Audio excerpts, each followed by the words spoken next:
ladies. Hi, Katina. Hi, pretty brown girl Ari and Ban Up Live. And the others, the lurkers, the watchers, don't be shy to come in the chat. Hi, Gifted since 92. I hope you all are having a good Sunday. And, you know, today is going to be our little therapy session.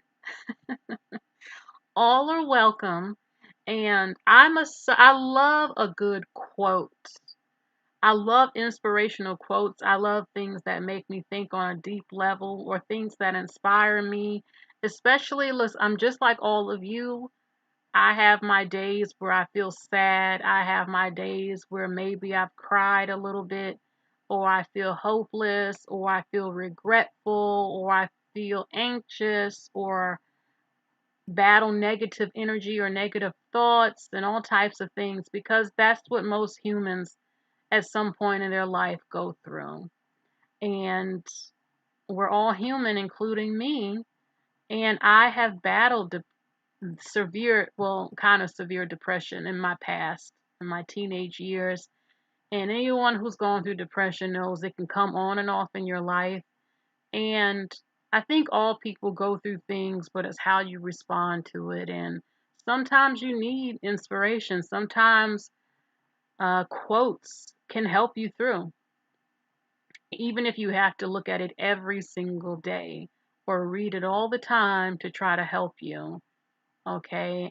And, whether you're religious, I know religious quotes, spiritual things from God can help you, things from other human beings who have gone through things and pulled their way out of it, of course, with the help of God, but also affirmations, all types of things. And that's what I'm going to be showing you. So it's self-help and it's just quotes that I want to talk about that I personally love. And I thought that it could make a really great conversation and why it inspired me and why it might inspire you. And what I'm doing differently, instead of me talking all the way to the end and taking phone calls, as a matter of fact, let me open up the phone line right now. So what I'm going to do, I'm going to open up the phone lines, and anything that I say, if you want to call in and give your opinion about how you might relate to this or what you think about these quotes and what we're talking about, you can call in at any time. So the phone line is open. So let's get started. Okay. All right. So the first quote or phrase or something that caught my attention is this by Albert Hubbard. And he said, "Do not take life too seriously. You will never get out of it alive." I had to laugh when I heard this because it is so true. I mean, one thing we all know for sure is that we're all going to die, at least physically. Okay. Now, your soul won't die, your spirit won't die. You'll go into a different realm and you will live on. Everything lives on. But we live here, as they say in the 3D, the physical world. And yes, you have things you have to do in your life, to live life here. And it's a time to be serious. I'm one of those people, I'm realizing more and more what I don't like and what I do like. And I don't like super serious people. I understand people can be sometimes extremely serious depending on their position in life or what they have gone through, because I kind of am a serious person, I'm gonna be honest. But I have loosened up. I have loosened up. I have a personality. Um I like to laugh and stuff like that, but because of my childhood and things I went through, I kind of was a little serious. I don't like anybody messing with me in a certain way that I feel is negative, people picking on you and stuff. I don't play fight, at least not like hitting and stuff. Yeah, I could do a pillow fight or whatever. I have a sense of humor. I like to, yeah, I guess it depends on the person to bring those things out of me. But I'm very loving, very sweet, and that has to be earned. I give it to, I have a lot of love to give and everything like that. And I'm not super serious. I'm serious when I need to be, you know?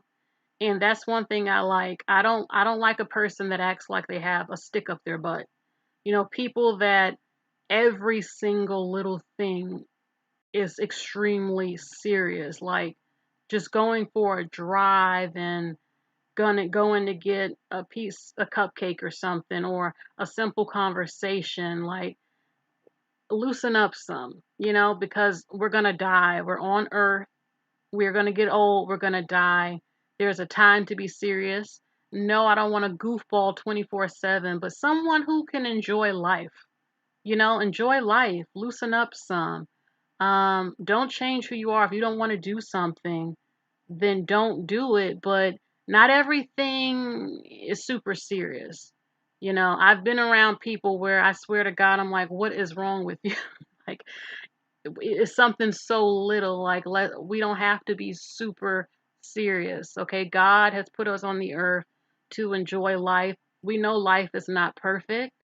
And sometimes, again, there are things that shape a person's life that can make them extremely serious or extremely sensitive, where they react very serious over everything and blow up over little things. But yeah, you know, yes, be serious when you need to be, but relax a little bit, because all of us are going to die. None of us are getting out of this physically alive. And let's learn how to enjoy life a little bit more. Let's stop caring about what everybody thinks all the time about what brings you joy.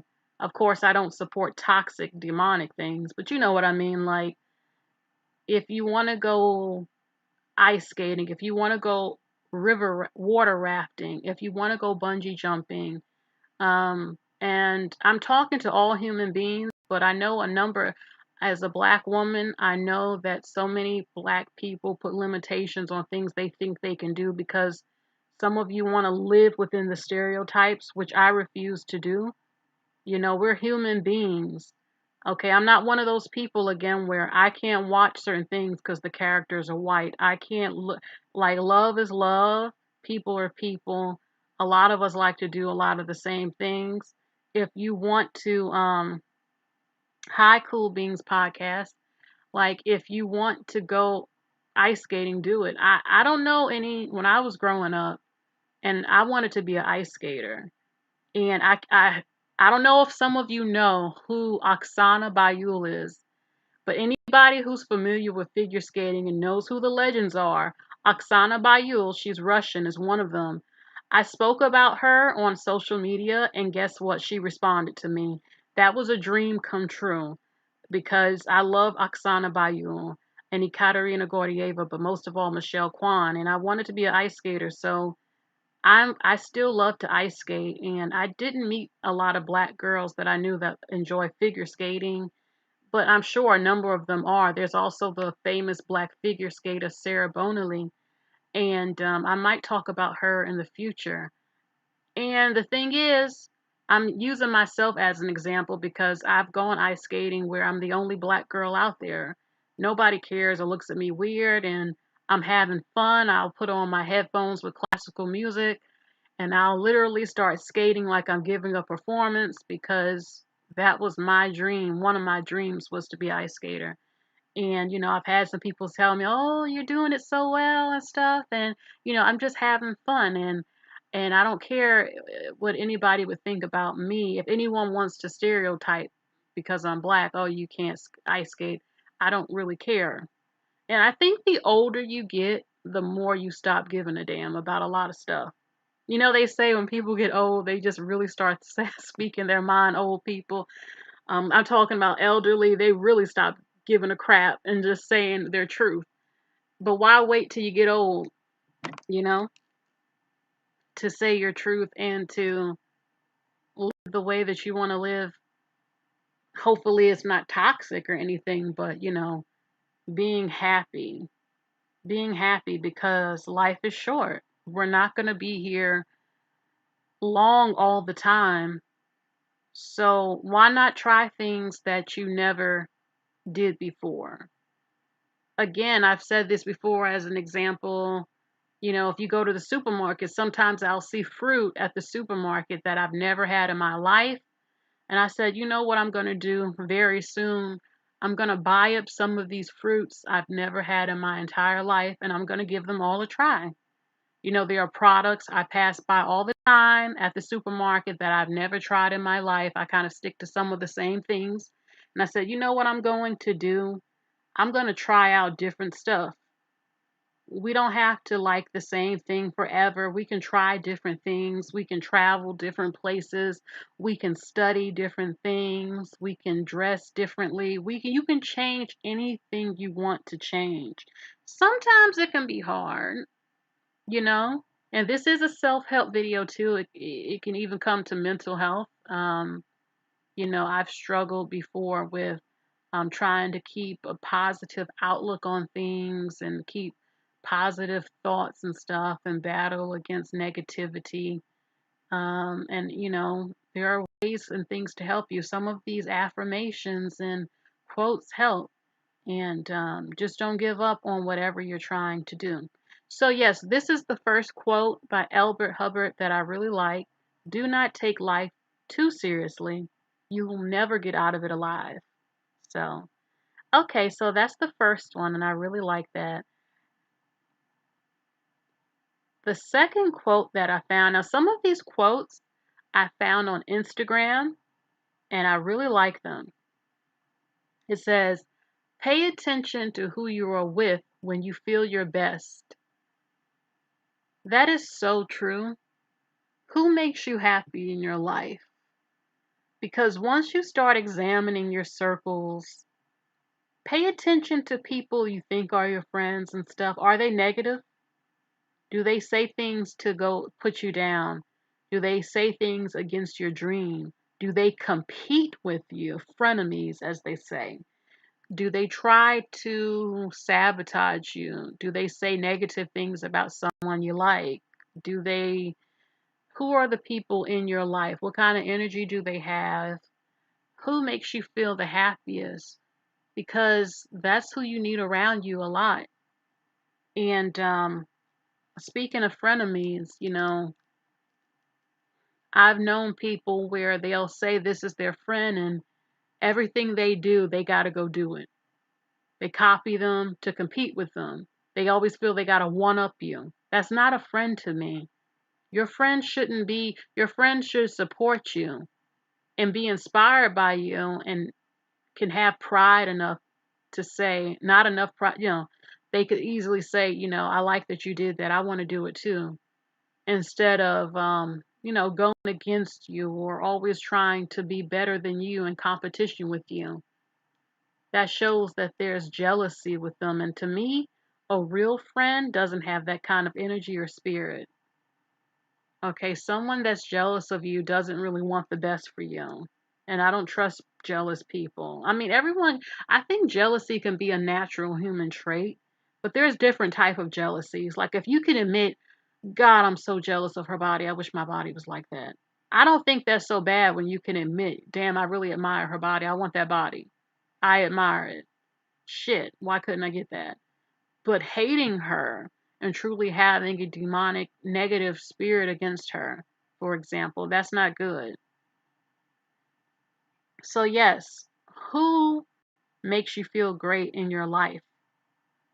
Who makes you feel wonderful? And keep those people around you and give that same energy back to them.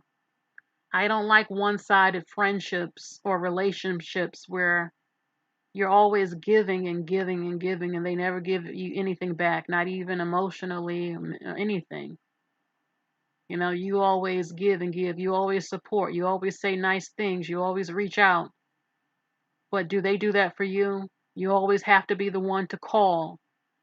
You want to know if your friend is real? You're always the one calling.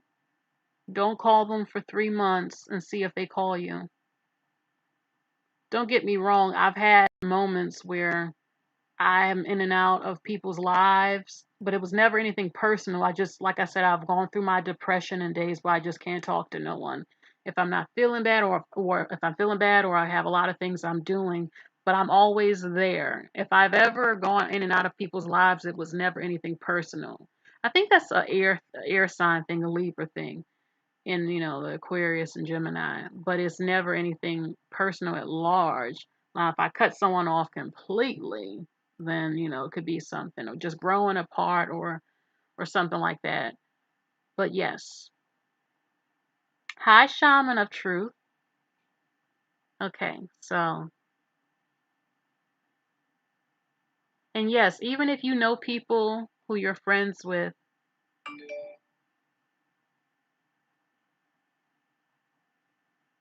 okay,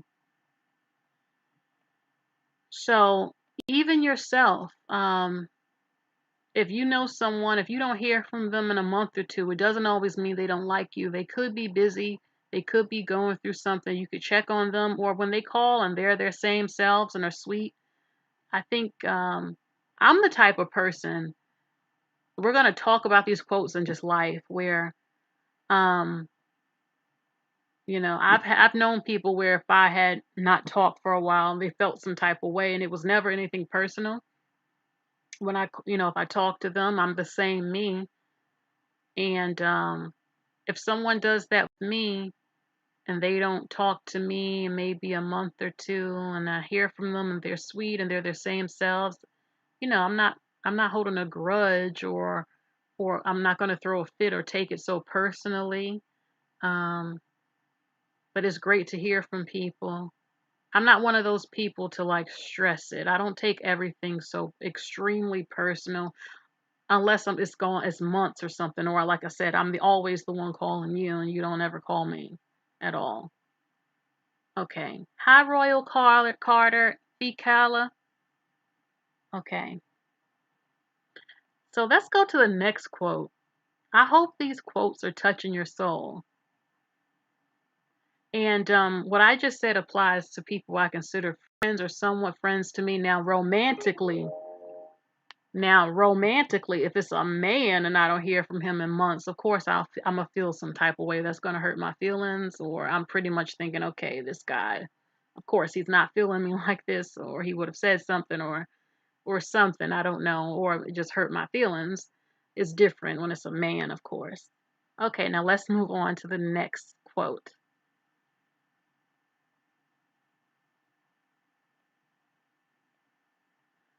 Okay, self-care.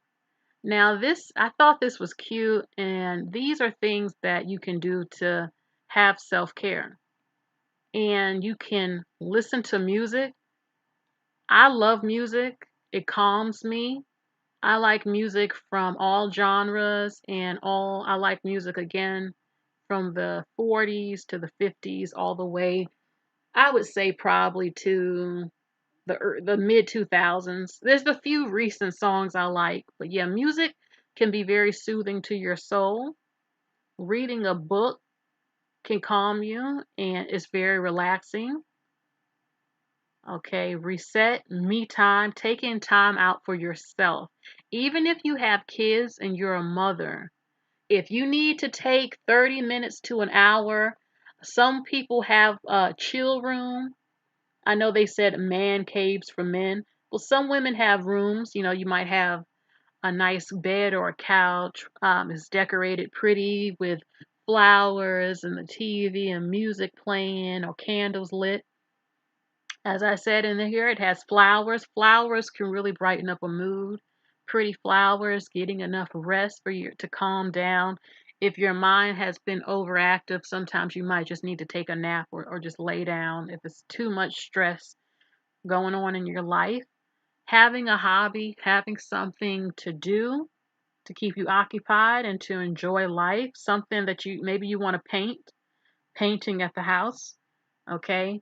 DIY projects. whatever you're into, poetry, lighting a candle can be very therapeutic, especially, if you're taking a nice bath or, bubble bath or whatever, put your candle on or just put some very nice scented candles around the house. I would do that and play some Sade around the house. Skincare, and to me, I like a nice clay mask, okay? A nice clay mask with something to drink, paint your toenails, and listen to some soothing music. And nutrition. Yes, when you start eating healthy, you feel more motivated. You feel, oh, thank you. Thank you, Alexis. I would love to learn to ski. I would love to learn how to ski too. I've never been skiing in my life. I said, okay, I want to go to Aspen, Colorado, or somewhere, I don't know, and take skiing lessons. And that would be very fun, I think. I've never done that as well. Okay. So, yeah,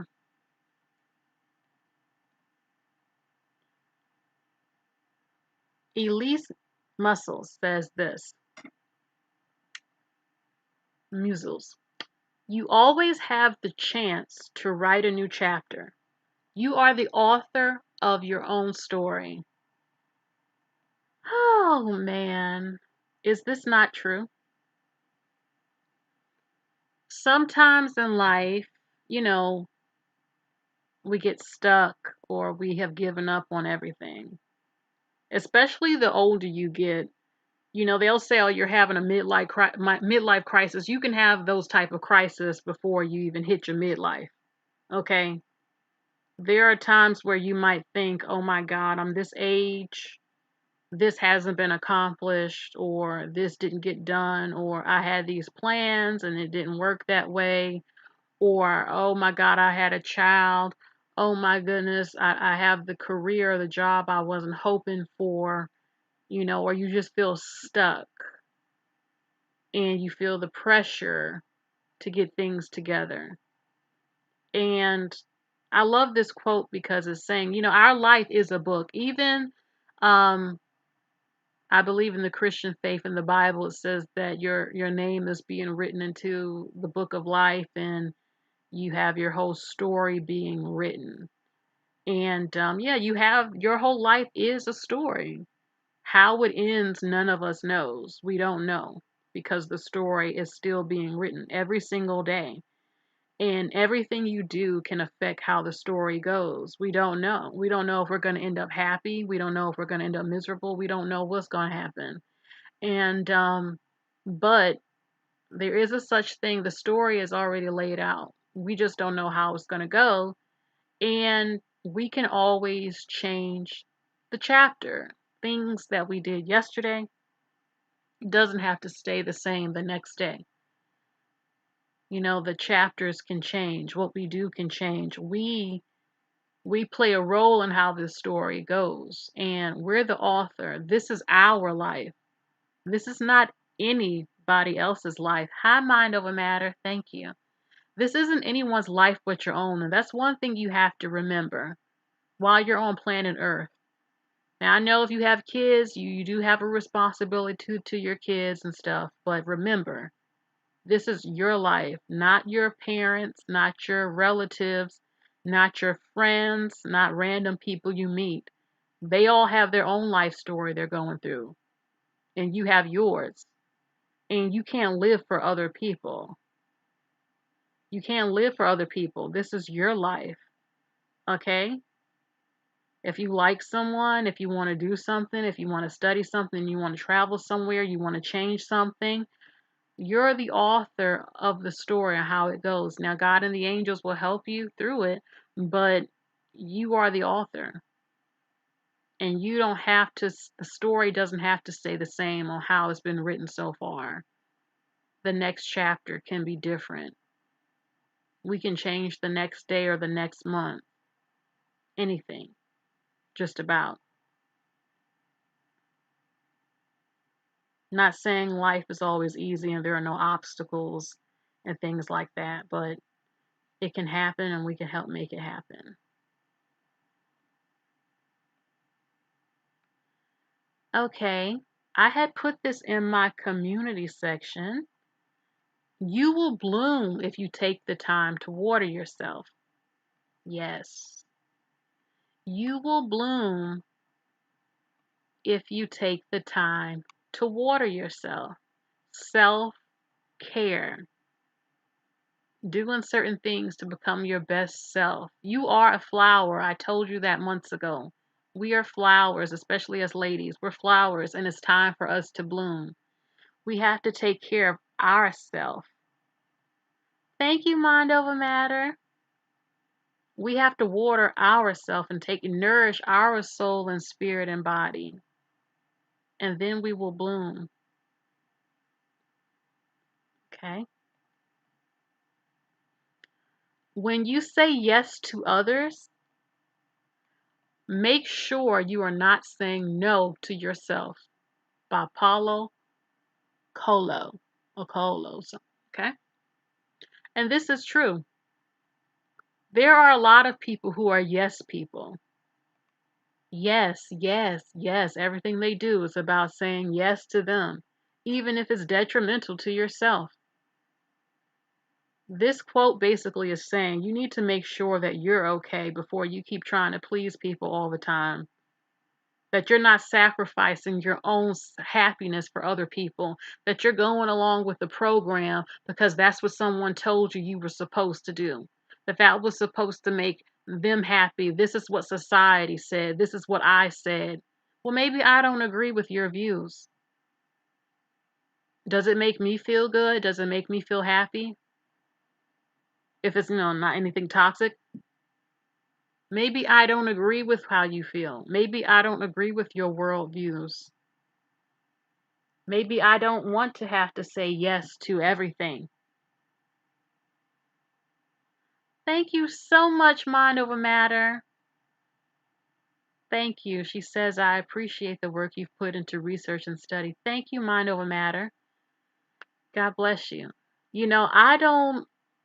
I refuse to always say yes. And that's one thing they say about Libras. Let me say that.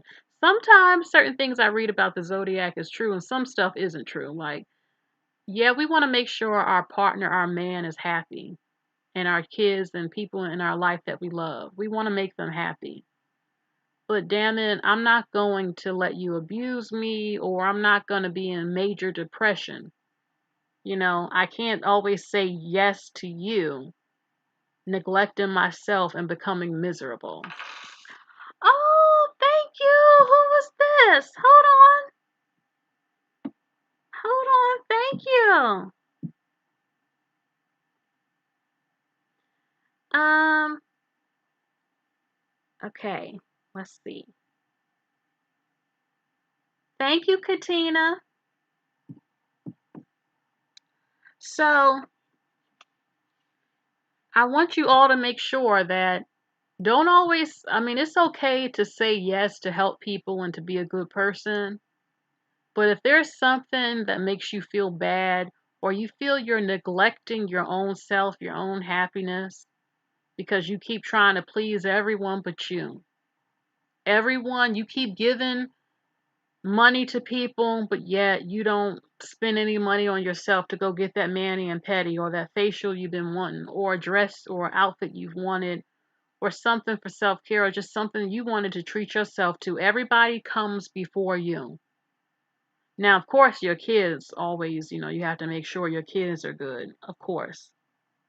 But there have been cases I've heard of women who are mothers where they don't get any rest. They work 24 hours a day with kids, and some of them are not even getting washing their hair anymore or anything. They're just being neglected. They take care of their kids, their husband, and nothing they want is getting done. You know, and you have to make sure that you're taking care of yourself.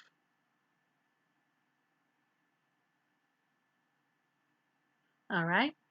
So now this quote I liked a lot. It says, The problem is not that people are uneducated. The problem is that they are educated just enough to believe what they've been taught and not educated enough to question what they've been taught. Kind of what I just said. You know, sometimes people are happy in their ignorance or they're happy going along with the program. It could be anything. I mean, certain customs or practices that's been practiced for 1,000 years that maybe your tribe or society said is perfectly fine, that we know isn't fine, but everyone keeps going along with it because, well, that's how it's been for 1,000 years. Well, culture changes. Culture can change every year. You know, things don't have to stay the same. Things don't have to stay toxic or negative if it's having a negative effect on people. It doesn't have to stay that way forever or that same year or month. Things can change in society if the human race decides they want it to change. If the human race wants things. Oh, thank you. Thank you, Taylor. You know, if people want things to change, it can change. I'm one of those people, look, I know some people feel some way about the zodiac stuff. I see the positivity in some of it. As a Libra woman, I'm the symbol of justice. So y'all know I'm very passionate when it comes to issues about justice. I have seen things going on in society for years that I don't like. I see positive things too, but I see some things globally I don't like, not just in America. And I'm like, it doesn't have to stay that way. The people, the women and the men, have to make a choice to change things to push society forward for the betterment of the human race. When it comes to race relations, um, money for the people of where you live, access to health care, practices against little girls and boys, especially little girls and women, things to protect women, changing certain customs and beliefs that's been damaging psychologically and physically. We need to be happy. And if something is making a large percentage of people feel oppressed or unhappy, no matter where it is in the world, that needs to be addressed. And if we care and love each other, it will be addressed so that we can all be better. Just because, you know, you've been taught something doesn't always make it right. I remember there was a guy I knew. This was a few years ago. I asked him something and I knew it was his response was wrong, but he said, "Oh, my mother said this." And I wanted to say, "Well, just because she said that don't make it right." Because I can't remember what it was about, but I knew the answer to it and I had the right one. But just because she was the mother and she said this, then that was how it was. But it actually wasn't right. Don't get me wrong, your parent, of course, you should always listen to the advice of your parent and stuff. But sometimes your parent can be ignorant or could be wrong or racist or demonic in some type of way. Or your relatives or your friends or people you work with or the way society has just been going along with certain things. And that can change. And, you know, I talk about a lot of stuff, but I have seen some changes that have been made globally in society, small changes that's leading up to great things. You know, certain laws changing to give people more freedom, women and men. That has been happening in some parts of the world. And we see so much negativity now, but if you compare now to how the way the world used to be, sometimes we forget that we have moved forward, that there has been positive changes and that we're still in the middle of it and that society will get to where it needs to be. Now, small changes shouldn't take 100 years to do, but there are changes being made every year globally to better the people and the human race. And we can't lose sight of those goals to be better.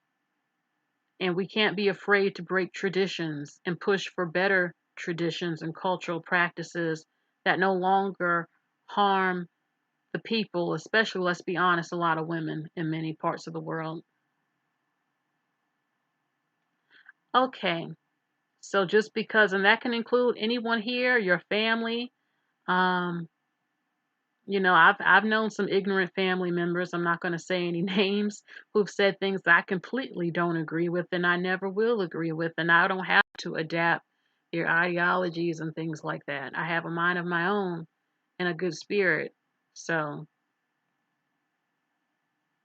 you don't have to go along with what people say that's toxic.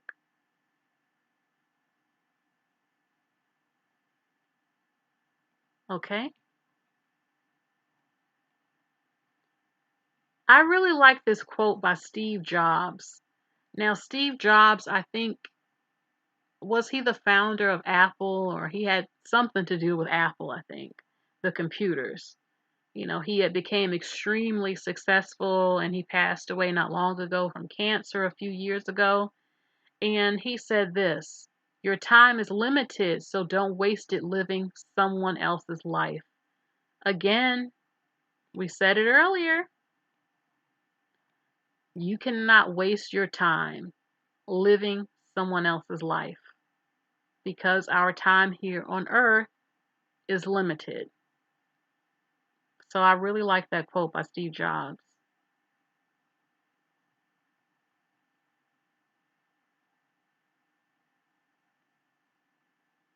As a matter of fact, let's go more into this quote.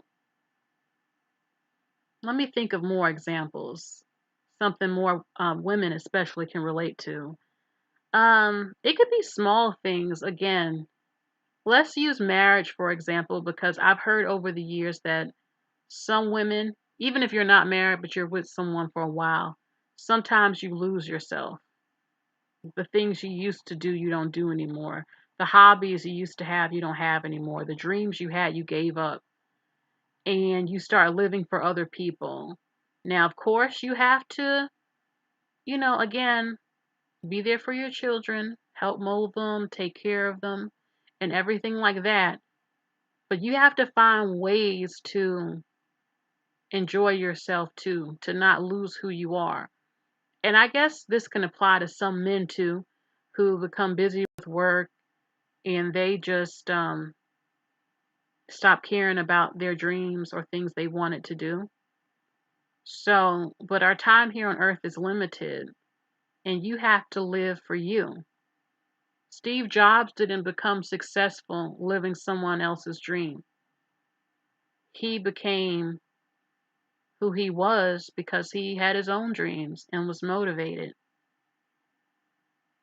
Okay, Katina says it seems to happen a lot with women, not men. Yeah, I always hear a lot of women say that, they got married and had kids and lost who they were. They became, I mean, you should dedicate yourself to your family, but you should also make time to still enjoy things you wanted to do, and your husband should support your dreams too. But you have to work it out to make time for those things to happen and everything like that. So,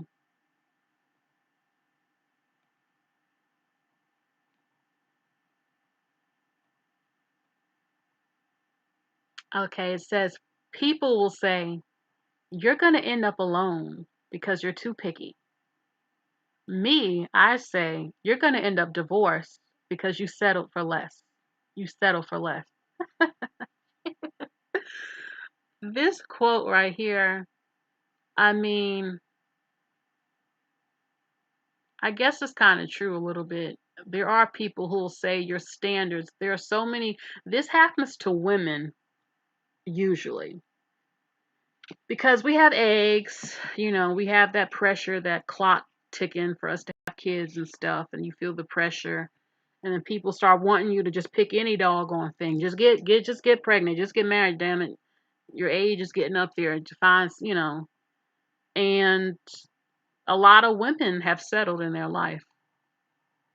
Of course, a number will never admit that publicly because they don't want their husbands to know that. But and it doesn't mean they don't love their husband. But there are a number. I think some men at a certain point could settle too, but a lot of women settle sometimes, and or if you have these standards, it can be basic standards, especially for a number of black women. But if you have basic standards or any kind of dreams or or you know what you're looking for. You've realized the older you've gotten what you want and what you don't want. And people say, oh, you're too picky.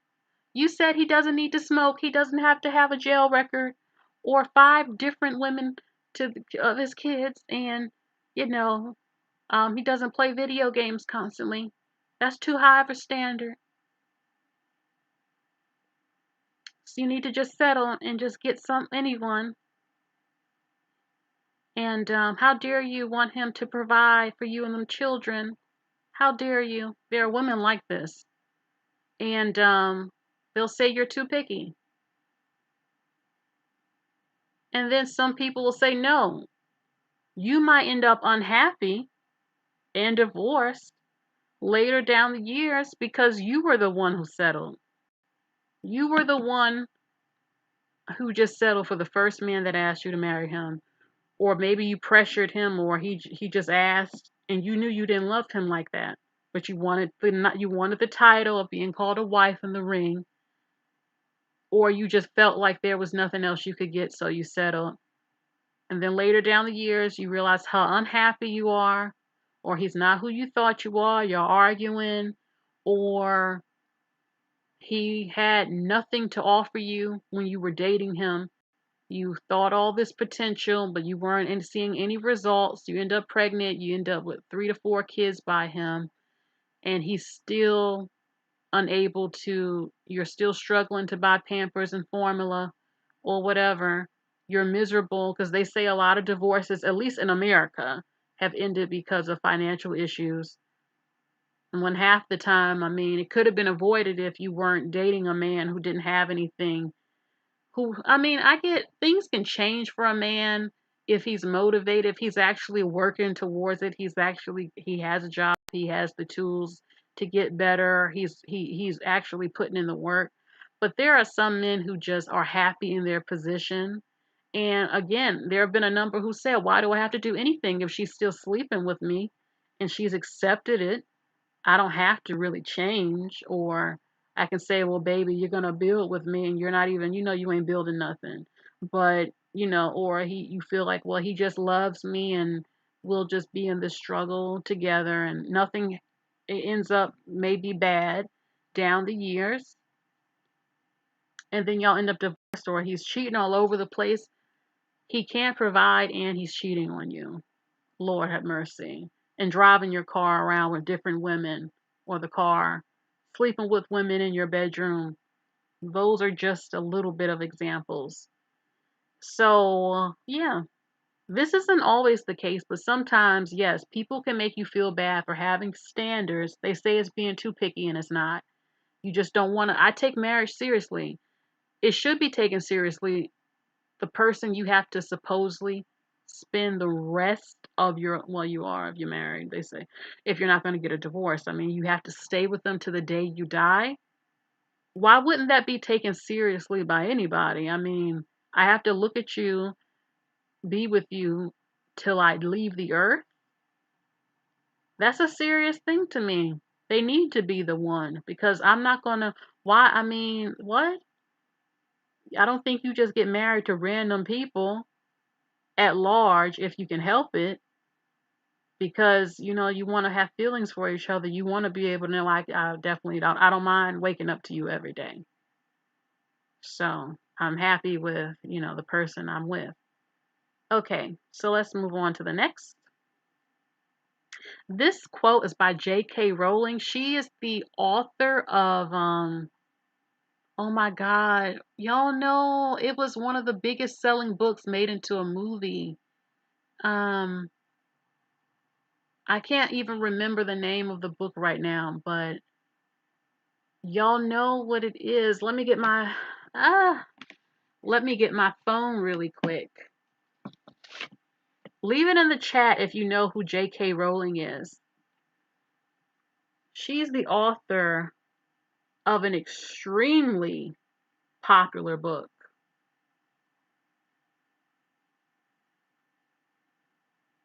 Harry Potter. Thank you, Holland Lord Goddess. Harry Potter. And let me tell you, her story is pretty amazing. Okay, hold on. Her story is amazing because she was a struggling writer, and the book she wrote, someone was just looking over a bunch of books, some type of publishing company or something, and they decided to just pick up her book and just see what this is about. And they had a ton of them to look through, and the rest is history. Now she's close to being almost what, a billionaire. I think she is a billionaire. Out of all them books, you see, it was meant for her. And God, something happened where that person picked up that book, and she had one of the biggest selling books that became a major hit in theaters, making her a billionaire. Amazing. So she said this: if you want to know what a man is like, take a good look at how he treats his inferiors, not his equals. I said, oh, that is so true. If you want to know what a man is like, take a good look at how he treats his inferiors, not his equals. You know, I was also told this. My mother told me, look at how a man treats his mother. Now, sometimes a mother can be toxic. You never know the story as to why a person is treating their parent a certain way. Their parent could have abused them. But a lot of times, a good number of times, you see how he treats his mother. You see how he treats other people. How does he treat the waiters at a restaurant? The people that serve him. If he treats them like crap, pay attention to that. If he treats animals like crap, hits dogs, treat a dog like nothing, will slap a cat, will kill a squirrel. Cruel. A lot of serial killers are like that. I always watch how people treat cute little animals, and I watch how they treat waiters and people like that, and random anybody they meet. But yeah, she says if you want to know what a man is like, take a good look at how he treats his inferiors, not his equals. Huh, when I think of this, I mean, if his inferiors, I guess people of a lower status than him. How does he treat them? Because I'm one of those people. If I become wealthy, I'm not going to change being a nice person. I've seen movies and heard stories of people who are very wealthy, but I've seen this in the movies where you treat the servants like literally like a servant. Like, I'm one of those people where, look, I believe anybody can lose their wealth. No one is above a disaster happening. It's a big fear, especially for people who are wealthy. You have to be very careful. The worst nightmare is something terrible happening and losing your wealth.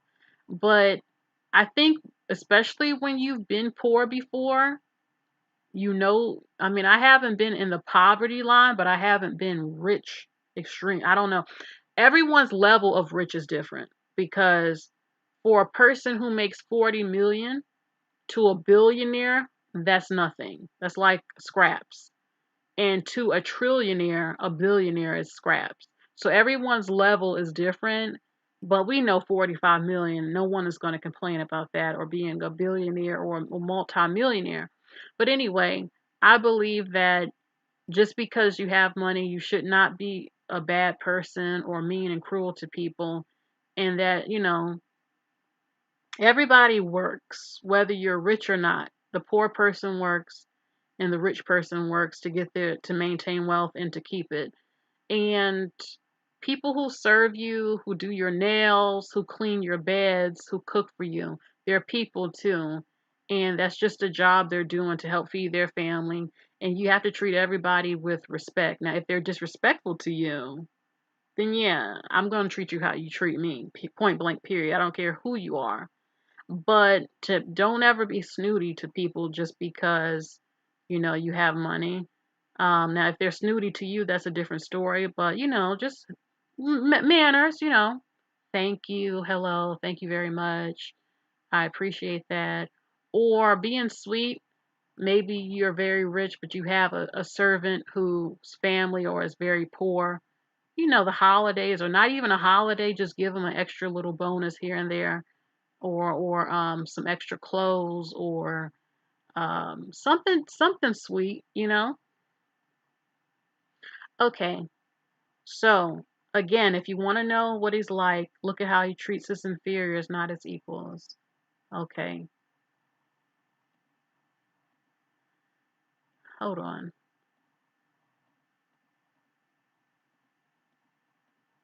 Okay, things you don't need to feel guilty about. You do not need to feel guilty about taking a break. You do not need to feel guilty about growing up at your own pace. Now, don't get me wrong. There are certain levels. Is when you reach a certain age, certain things you should have done. Sometimes people move slower than others with certain things. Okay, but knowing your worth, expressing your feelings, going backwards in recovery, and making mistakes. Things you don't need to feel guilty about. If you need to take a break for your own mental health, whether that be social media or from friends and family, then take a break. If you need to go to the beach, if you need to just be in the room, I always feel like a nice hot shower. I take hot showers anyway, but a nice steamy hot shower can really soothe you. Just take your time, just relax. Okay? Always know your worth. Know your worth. Don't be afraid of expressing your feelings. I can't stand repressed emotions, and I've done that in the past, and believe me, it builds up and it's not healthy. Express your feelings. You don't have to scream and yell to express your feelings, but communication is so major. I'm one of those people where I can talk to anybody, no matter who you are in life, what your status is. We're just people at the end of the day. Okay, and express yourself, express how you feel. Okay, don't be a-hole, but still, you can express your feelings. You can talk. I think most problems in the world and with relationships between people would be cured if there was just better communication. Okay? Yes, we make mistakes. It's torture to go over your mind over and over and over about what you did wrong. It's torture. It's torture to live in regret all the time. You just have to breathe and you just have to learn to let it go and just learn from it and try not to do the mistake again. Okay? Like, I've recently recognized something about myself that I don't completely like. I like it, but I don't like it. And that's when I'm very serious about getting something done, getting business done, getting something done, I become very serious. Almost bitchy a little bit. I realized that, and because I realized that, I'm working on that. And that doesn't mean I'm nasty. It's just I'm like the personality is like, listen, this has to get done. I don't have time to play with you. Let's get this done. Da da da. Is this done? Is this done? Da da da da da da da da da. And I become very boss lady, serious type of mode if it's something that needs to get done. Like if I've made plans about something, or maybe something in business or something, I don't play. And but I've realized I don't want to have a nasty attitude. It seems that way because I'm so serious about getting the job done.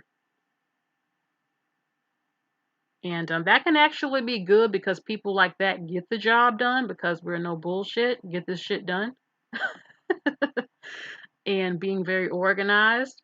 But you also have to watch yourself as to where your personality doesn't seem like too serious, because we talked about that earlier, not being too serious. But I said there's a time and a place to be serious, you know. All right.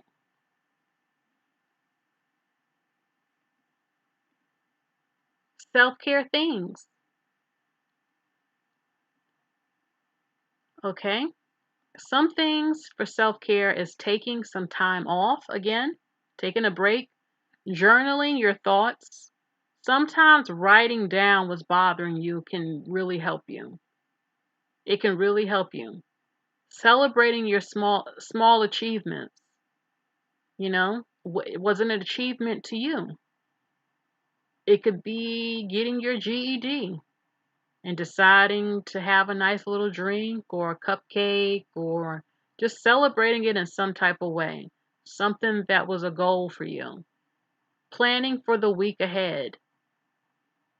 Creating a positive environment. Again, pretty decor around the house, candles, scented things. Creating a to-do list. I do that all the time. Staying hydrated. Having positive reminders. And decluttering your living space. Oh my God. I'm telling you, if you have a junky room, if you have a lot of stuff, cleaning can be you should be cleaning anyway, but cleaning is very therapeutic. When your house is clean, your room is clean, you feel so much better. I'm serious. Who else agrees? You feel so much better when everything is organized and everything looks clean and beautiful. It really, I've even heard of women, like when Britney Spears cut off her hair. I've heard of women, they cut their hair because it relieves stress. Like it was a release, a cut off of all the stress for them, and regrowing their hair symbolized regrowing themselves. I actually had thought in the past about cutting all my hair off one time, but that's when I was depressed. And that's how I saw it too. Like I just wanted to start my life over, and I actually wanted to cut all my hair off. And so yeah, decluttering your life, declutter your living space actually helps you declutter your life as well. It really makes you feel better. Okay?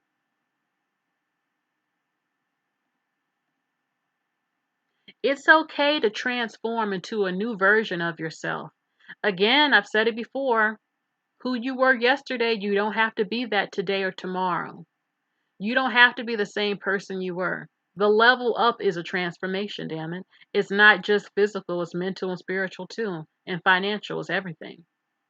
Transforming into a new you. Learning a new language. Getting rid of bad habits. Learning how to dress more classy. Losing the weight. Taking care of your natural hair. And the hair you perm or weave up, wigs, whatever. Just taking care of you. Transforming. Maybe you went from being a ghetto girl, stereotypical hood girl, to now you're a melanin matryoshka. And there will be people who'll say, I knew her. She wasn't like that. She's really like this. I knew her back in the day. She said this. She said that. Oh, that ain't what she really like. Actually, it's called change. Because there'll be people like that. When you level up, they'll throw in your face what they remember about you or how you used to be, how fat you used to be, or how your personality used to be, whether it was good or bad. And then you make changes and they want to keep tying you down to that. It's like it's been years or months. I'm not that person anymore. I've transformed for the better me.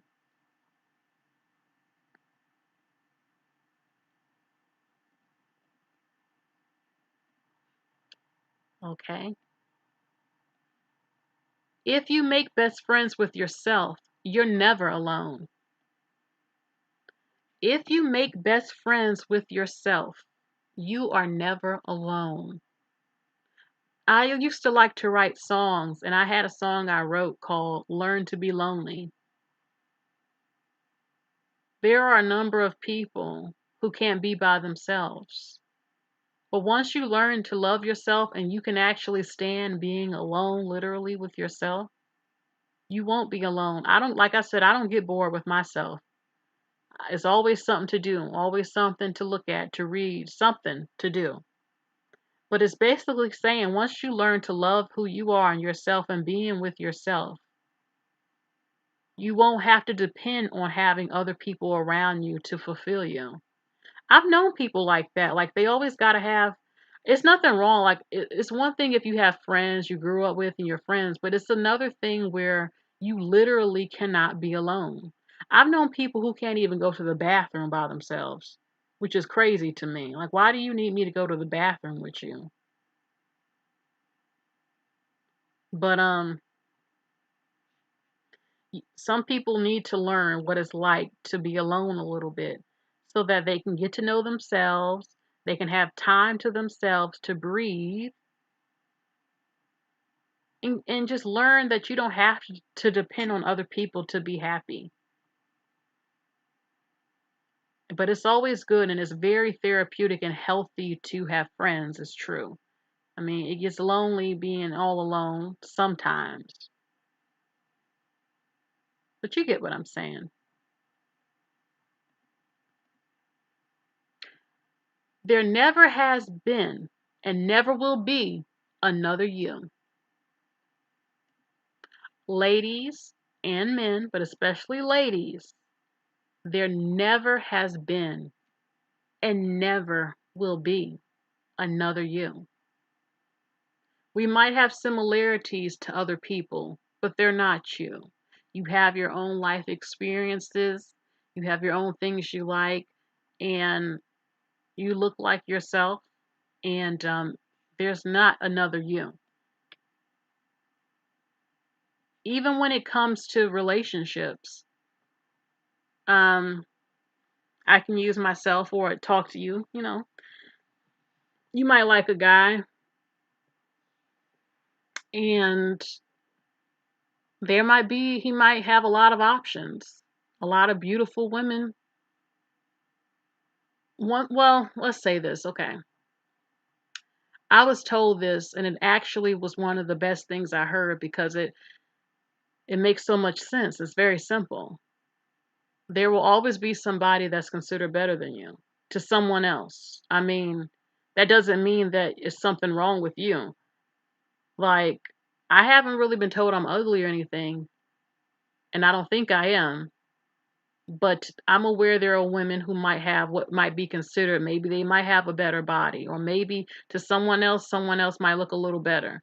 I mean, everybody's taste is different. Um, and the problem, a lot of women, especially if we like a guy, we'll start comparing ourselves to different women, especially that he's interested in or that's after him. We might, you know how let's be real. A lot of women, we're like, I want to see what she looked like. I want to see what his mother. I want to see who he's dating looks like.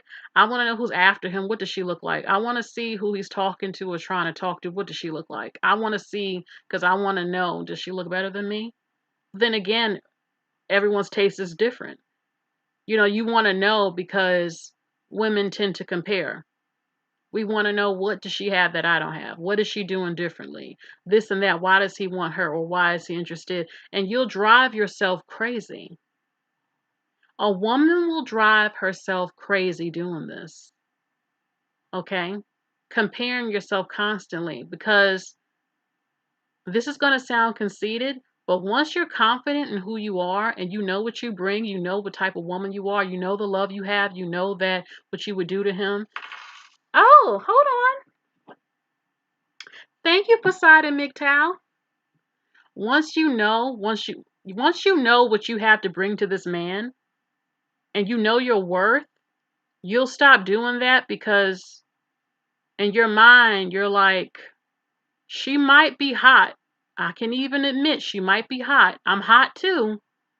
But maybe she's a little thinner, maybe she's a little more athletic or something. It could be anything. But then you say to yourself, whatever it is, at the end of the day, her ass ain't me. She's not me. She's not me. She'll never be me. That's how I feel. I don't care how it sounds. That's how I feel. Like, okay, you feeling her, whatever, but guess what? She's not me. She'll never please you like me. She can never give you what I can give you. I know that for a fact. She'll never love you like me. She'll never please you like me. And she'll never reach your soul like me. There, there never has been and never will be another you. And there is everyone, a lot of women especially can get so depressed. There's someone out there for everyone. There have been so many videos speaking about colorism, and it's a wonderful thing. I'm actually happy it's talked about more because it had needed to be done. Personally, I don't know if that will ever change on a global scale, but also women have to be able to accept not everybody's going to like you. Men too. I mean, you're not everyone has their own taste of what they're attracted to or what they like. I mean, you can't force somebody to like you. You can't force somebody to be attracted to you. There's someone out there that will love how you look or like you. I mean, especially if you are pretty decent looking. I'm not saying you have to be like a supermodel, but you don't usually get that many complaints. I mean, you get attention. So it's someone for you or whatever. And if you have to level up and do a makeover, as I said, do it then. You know, it's always improving is always good. And I know some people might think, well, what do you mean you have to improve? Sometimes there is improvement that needs to be made. Okay. But it's what do you want to do at the end of the day? There's someone out there for you.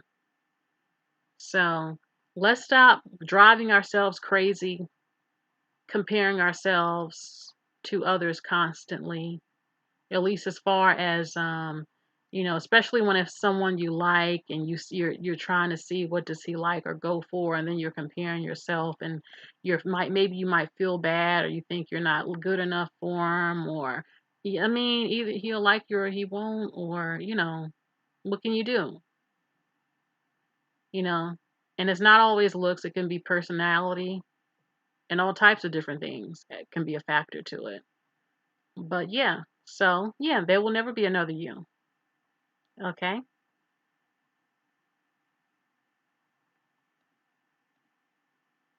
People say that you're going the wrong way when it's simply a way of your own.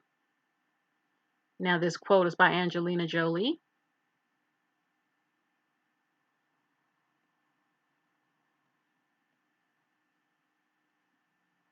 and it's true. Sometimes the path you take is meant for you.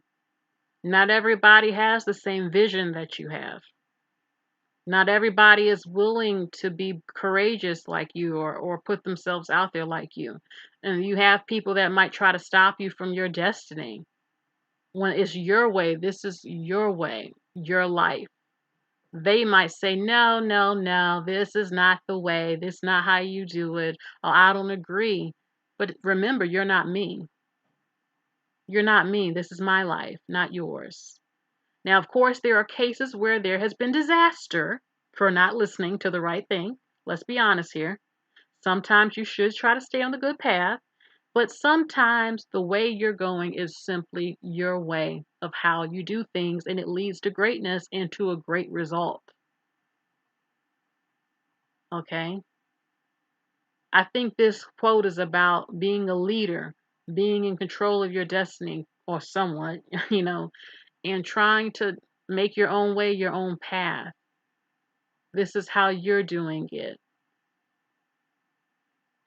Sometimes it can be a miracle and a beautiful thing, and sometimes it can be a disaster. But either way, you follow your heart on what you think, and God will lead you. And you don't have to follow everyone's way of doing things.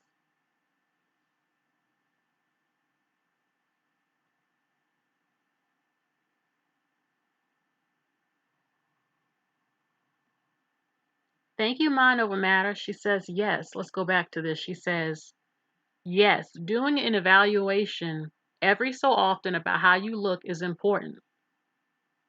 Oh, yes. Like, it's no shame in wanting to improve. And people will say about body positivity, listen, it's all wonderful, but you don't want to end up with diabetes and health problems. That does come, you want the clothes to fit better, or just dress for your size, learning how to do your makeup better, practicing, doing all that stuff. No one's perfect, but, practicing, being the best you, and you will notice a change. Not only will you feel great when you look great, you feel better, but your energy is great. You're attracting more. And let's be honest, you get more attention. Let's be honest.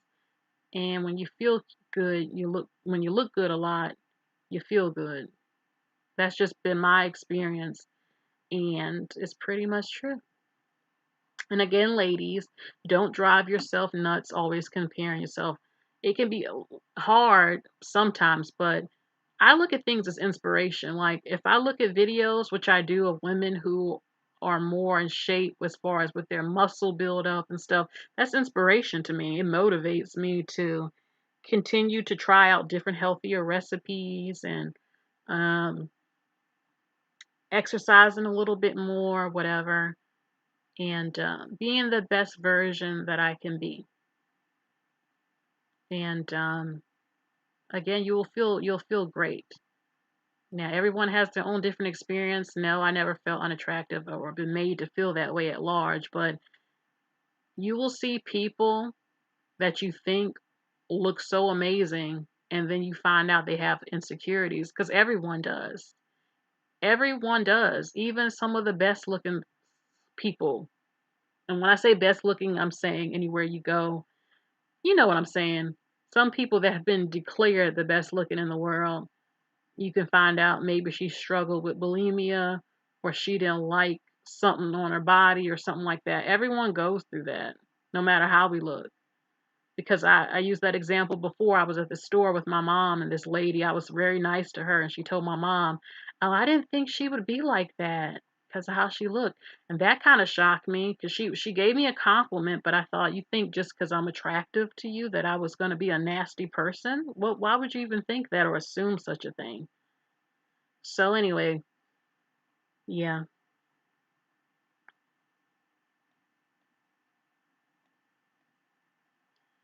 This is one of my favorite quotes, and this is by Abraham Lincoln. And it says, "Better to remain silent and be thought a fool than to speak out and remove all doubt." I love this quote.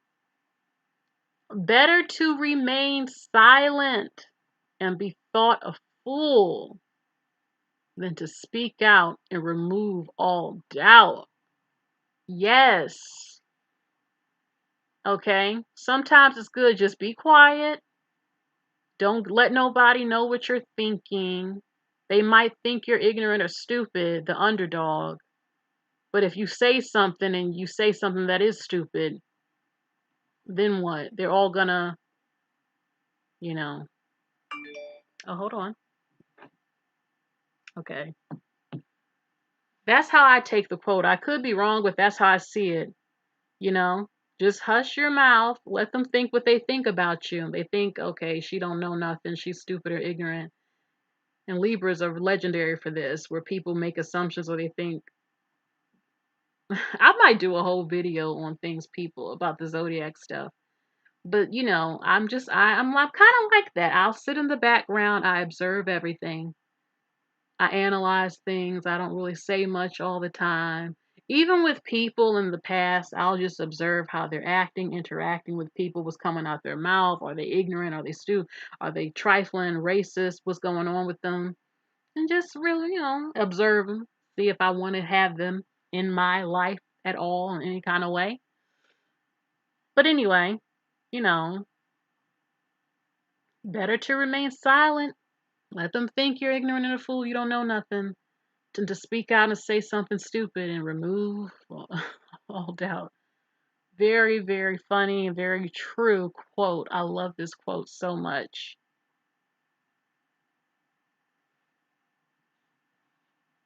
Okay.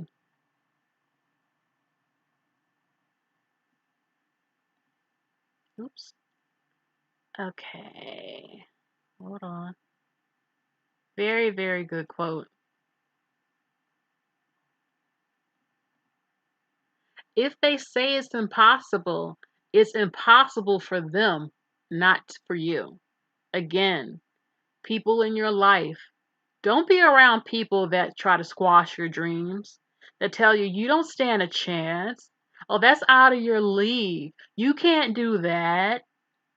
Or you know you can't date him. Or you know you can't lose that weight. You know such and such. People people like that who's always putting you down. trying to tell you you can't, it's impossible, those are not your friends. They're upset because they don't think they can do it or it didn't happen for them. And they don't want it to happen for you. They don't want you to surpass them and to prosper.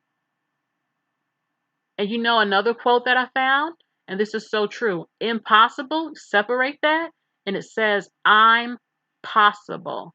I'm possible. Impossible. I'm possible. See?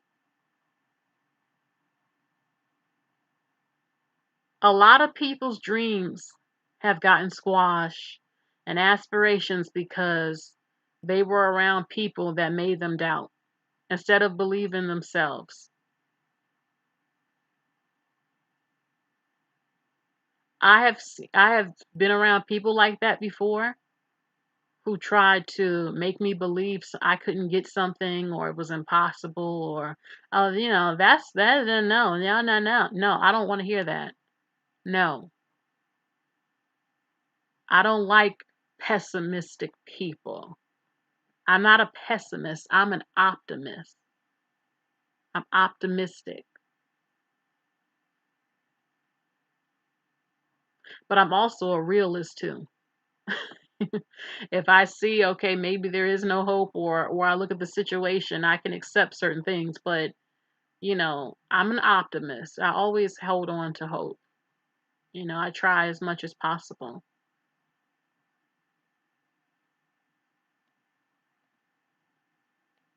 Poseidon MGTOW says you can't go full circle by going halfway back. And look at this quote by C.S. Lewis. You can't go back and change the beginning, but you can start where you are and change the ending. I love this. Again, this comes when it comes to life. None of us can go back to our childhood and our teenage years and completely change everything that happened. That did affect who we are, let's be honest, for most people. You know, we can't go back and change certain things. We can't forget it either because it is a part of who we are. It's affected our personality, our moods, our visions, all types of stuff. But the past is the past. Don't forget the past. You learn from the past, and it's important to remember your past. But we can't change how things happen. Our regrets if we were terrible students, our regrets for someone we dated, our regrets of a whole bunch of stuff. I mean, it's done. What you can do is not do it again or do things differently.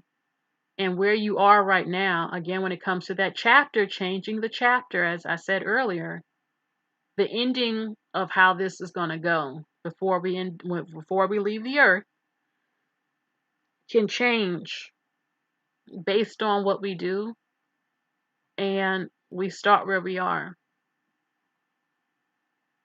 Now, sometimes you do have to hurry up and get certain things done as fast as possible, especially in my opinion, if you're a man, let's be honest here. But the point is not to give up, and you got to get it. Let's get this. Okay. And the ending can change. Our stories don't have to end up tragic, or we don't know what's going to happen. We can't, let's not go over and over and over and over and over the past. This even relates to slavery. It just popped in my spirit when it comes to slavery. I'm like, Black people, hear me, because I know you're watching. We can't change the past. Humanity cannot change the past. There's nothing you can do about it. It's done. You wouldn't even be here, literally. And I know that's a lot to say. But we start where we are. And the future can change. I don't like talking about slavery constantly and all this constant. What you gonna do about it? It already happened. What did you learn from it? That's the big question. There's a hell of a lot to have been learned from it, and mistakes all across the board, including with Black people. We're at where we're at. Humanity is at where it's at. It might not seem like it, but humanity is a hell of a lot getting better than what it used to be.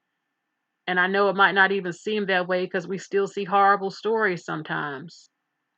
Sometimes, I mean, there are going to be good human beings and bad human beings. It's been this way since the beginning of time. I might swirl and talk about, I'm tired of talking about slavery, but I'm not ignorant to the world. I just heard about that 12-year-old little boy, black boy, who was forced to drink pee at a party he was invited to by these racist white boys that invited him over. They beat him up, they tortured him, and they forced him to drink pee on camera. I want him to get justice. That was a disgusting thing. And I hope that those boys are dealt with, period. And he deserves justice. Those are terrible things in the world. The world isn't perfect. There are still things that have to change, but we have to be real. There are always going to be good and bad in the world. That's life. And it's not good to be that way. But society has to move on. Society is moving on, period, honestly. I mean, we can talk about slavery till we're blue in the face for 500 more years. Society is still moving on. The government is still trying to get to Mars and different planets. Technology is evolving every month. The world is moving on. So are we going to stay stuck in the past we can't change, or are we going to advance and learn from the mistakes that was made?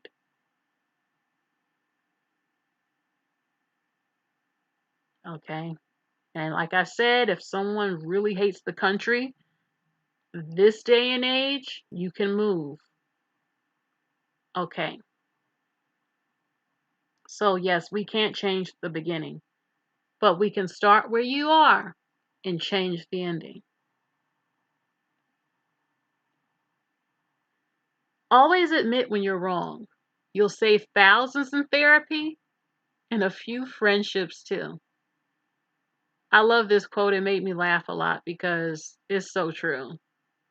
A lot of people, listen, therapy is a great thing, but sometimes it's just that refusal to acknowledge a mistake and being wrong that people make. They go spend thousands of dollars at the therapy session when they could have just talked it out with their friends and family about what was wrong. And this is by Harvey Fierstein. It's kind of small. Hold on. I'm one of those people where I can admit when I'm wrong, but there are a lot of people who can't. There are people that will ghost you and never admit that they was wrong and just say sorry. Do you know how many friendships, and like I said, I talked about it earlier, communication. I have known people where it's like all you have to do is talk. You don't have to throw a fit, you don't have to close up, you don't have to go away, just talk to me. I mean, is it that serious? You can admit when you're wrong. It's okay. Mistakes happen in life. If the person doesn't forgive you when you confess, I'm sorry, I'm wrong, I didn't mean to do it, I shouldn't have did it. Okay? But if they, and if they don't forgive you, they don't forgive you, but you won't know if you won't say anything. But why go to therapy? I mean, therapy is a good thing, but sometimes you can nip things in the bud really quick if you just communicate.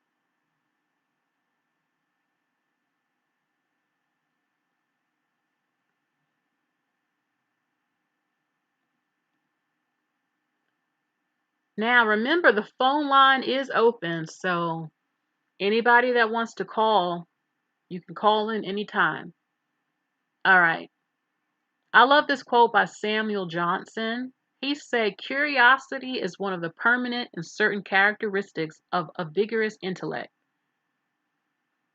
You know, discoveries would not have been made in this world if it wasn't for curiosity. There's that quote, curiosity killed the cat, right? Being too nosy and ending up in bad situations. But how do you think medicines get discovered? You got to be curious to experiment. You got to be curious to concoct formulas to See what the result will be that can change humanity. A curious mind changes the world. Asking questions. Thank you, Woohoo87.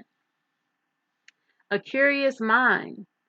If you don't ask, you'll never know. If you don't experiment, you won't know. I mean, don't be stupid now, but you know what I'm saying. And I love this because it's so true. Oh my God, mind over matter. That's what my aunt says. My aunt says pride cometh before the fall. Being too prideful sometimes, yes. And then the fall happens. Being too full of it, thinking too much. God will humble you. Okay, so curiosity definitely is an amazing thing. Being curious, wanting to discover, you know, going to the moon, exploring the oceans, finding medicines. The Middle East the UAE just sent, I think, a satellite or somewhere to Mars. Curiosity. And then discovering amazing things. So a curious mind is a wonderful thing to have.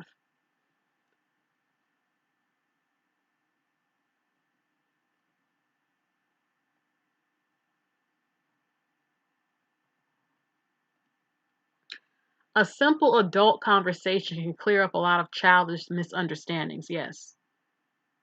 Again, again, communication. I've had people in my past make assumptions. I'm like, what? Why didn't you just ask me? Why did you assume I felt this way? Why did you assume such and such? If you want to know something, ask the person. Oh, yes, Amber James, we do know more about space than the ocean, and I do feel like we need to explore our planet more as well. We've only explored 1% of the ocean. Personally, I don't care if you call me crazy, it's stuff in that ocean. My great grandma told my mama and my grandma, she said, everything on the land is in the sea. My great grandma said everything that's in the land is in the sea. So I think she's saying the mermaids might be real too. But no, I do believe, listen, well, they found the giant squid not too long ago. There's a gigantic shark in there. Those movies with the mega sharks and stuff, that exists.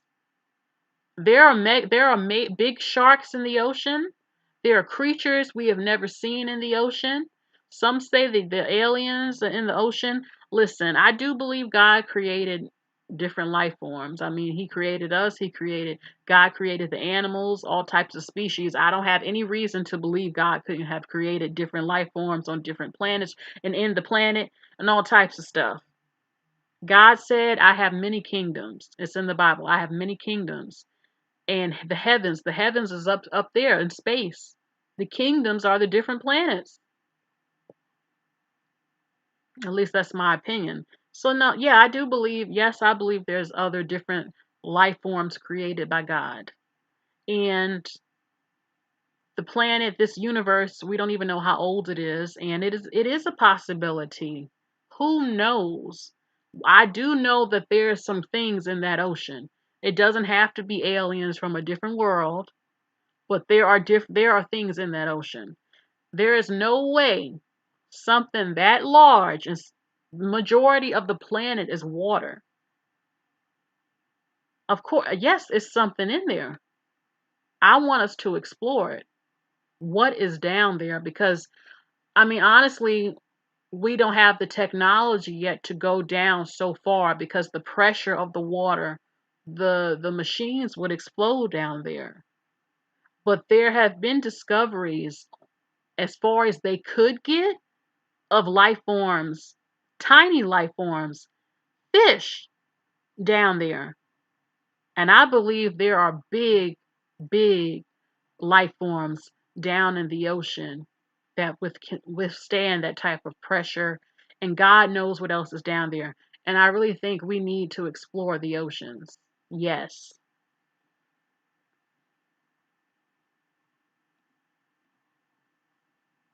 Okay. Ignoring your man's or woman's needs and expecting a successful relationship is like ignoring a plant that needs water and expecting a beautiful garden. This is so true. Men and women, when your partner keeps saying, especially women, we get it a lot. They'll say you're nagging. A woman is not going to keep repeating something if obviously it's a problem where I wouldn't keep having to say it. And eventually I'm going to stop saying it and it's going to determine whether or not we're going to continue this relationship. But your needs, listen to their needs, listen to what they say. It's the small things. I mean,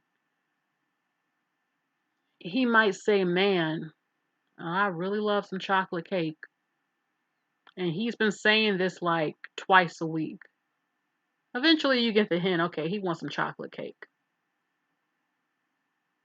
I mean, I don't like passive aggressiveness though. I'm an upfront person. I don't like to be around the bush. I don't like tiptoeing around anything. I don't like having to make somebody guess. If I say something, I'm saying it to you.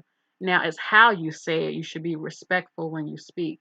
But I'm one of those type of upfront people. Like if we have a problem, I'm not gonna say, listen, we got to talk. We gotta talk.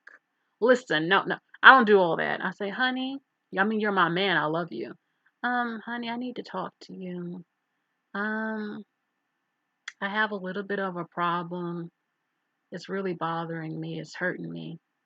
Like that, not an attitude. And if they don't listen, they don't care. If they're not willing to put in some effort. But what do they need, you know, if you love each other like you claim, you care what they need. Now, if it's something toxic that can hurt you or something bad, then no. But you do compromise in relationships sometimes and you want to know, I mean, you should be knowing them before you even marry them anyway. But you know you're together, what hurts them, what makes them happy, how do they, what do they like and stuff like that. And mind over matter says yes. A woman's needs typically are the ones unmet in a relationship. And I agree that happens a lot with women, from everything down to sexually to emotionally. I feel like this, if the man doesn't listen to you at all your needs, or he catches an attitude when you're explaining to him respectfully what's hurting you or certain things you need to fulfill you and stuff like that, and he just won't listen, then that's not the man for you. I've heard men say, well, she wasn't meeting my needs, that's why I cheated. I've heard, men, they wanted certain things and then they marry a woman they knew didn't even do that, which makes no sense. Um, I mean, I guess if it's something small, I guess it's different, but you know, get to know who you're talking to, see what they need and want, and if you're willing to deal with that or not. Um, Sometimes you compromise. Maybe you can deal with certain things. Okay, I can't do this, or I can do that. I can't do this. You know, work it out. And don't always compromise and give up who you are if it's going to hurt you in some type of way. If you don't agree with certain things and you can't do it, then either they can't accept that or they won't. It's, I'm one of those people. I realize that I'm really not interested in changing a man. I'm really not interested in the work, trying to work on you to change you. Either I like you or I don't. Either I'm going to deal with you or I'm not. And it's the same thing for women, vice versa. It's just too stressful and too much, especially you're not even getting married and trying to change somebody. If you don't like his ways, you don't like his ways, you're not compatible. If you don't like her ways, you don't like them, you're not compatible. But sometimes it's things you overlook, it's something else you like about them. And again, if you're willing to compromise and y'all work it out, then work it out. In some cases, it can't be, and it's okay. Plenty of, it's okay. Communication is the biggest thing. Like some things, some people are just not willing to compromise on, and that's okay. But y'all have to talk about it and work it out the best way you can. Like maybe your man says, "Listen, I want threesomes," and that's just it. And I'm like, I don't do that. I'm not going to. Point blank, period. And that's just what it is. And then you realize, okay, we can't. If you will never, he'll probably cheat because that's what he wanted. He wants a threesome. He's demanded a threesome, and I don't do threesomes. I'm not going to. And that's a situation where, okay, that might not work out. Okay, that's a good example I can give you.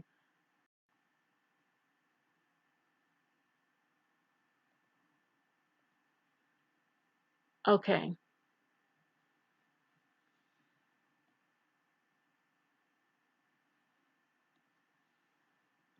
once you decide you want a good life, the universe will start moving things for you to have it.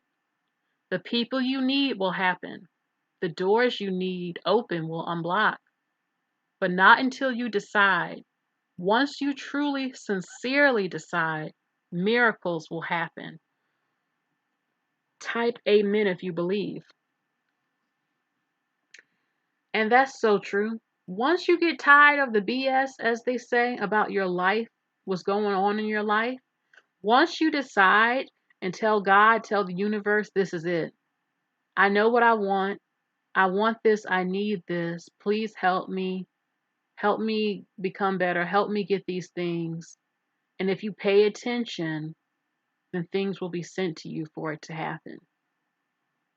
But you have to truly want it in your heart, and you can see the miracles happen.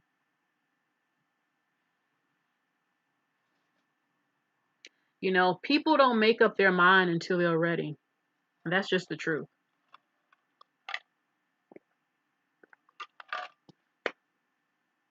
I'll give another example. When I did lose weight, now I have lost weight again. I'm skinnier than what I was, but when I was bigger, I had been saying I'm going on a diet for years, and I couldn't go on it. It was hard. I just couldn't. And one day I woke up and I said, this is the day. I don't know what happened that time. I'm not sure what was in my spirit that happened, but I literally woke up and I said, this is the day. Out of all them years, and I just woke up one day and said, this is it. This is the day. And I stayed on that diet for 2 weeks. Now I know you might be laughing. What, 2 weeks? That was a lot for me. And I lost 14 pounds. I did the Atkins. I only ate meat and vegetables. You know how hard that is? Your body literally starts hurting and going into a detox and stuff. But I had been saying, I'm going to do the Atkins. I'm going to do the Atkins. I kept saying it and never did the Atkins. And then one day I woke up and I stuck to the Atkins for 2 weeks. Point is, I actually decided. It didn't last, but I tried. But I decided. But anyway, yes, whatever it is you want in your life, tell the universe, tell God, send out good energy, try to be good, ask them to send you people, and they will. But you have to pay attention. You have to be in tune spiritually to know what's going on, to hear them, to see it. Because God does communicate to you. God communicates differently to different people. Oh, sometimes it's only a message that you will understand. That might not make sense to anyone else, but you understand it. Or you might think, wow, did this just happen? This is such a coincidence. Wow. And it's not. Okay. Woohoo. You said, I spit out food often just to enjoy the taste. I don't ingest it. Woohoo, that is a food disorder like bulimia and anorexia. You can't, I mean, you can do that if you want to, but that's not healthy. That's definitely not healthy. I would go insane eating like that, you know. That's definitely you got to get help for that because that is a disorder. I mean, I'm sure in some way you've had to suffer. You said it's the best diet. I mean, I saw that on an episode of Sex and the City where this guy that Miranda met again, he had lost a ton of weight and she was congratulating him. They went to the steakhouse and then he started chewing the steak and then spit out the steak because he wouldn't eat the food. And I said, "Oh my God, I can't live like that. You got to eat something because it's unhealthy for your body."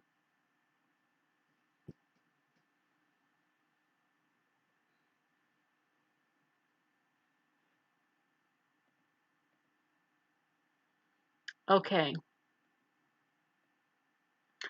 blood ain't thicker than peace. If you're toxic, you got to go. I don't care who you are.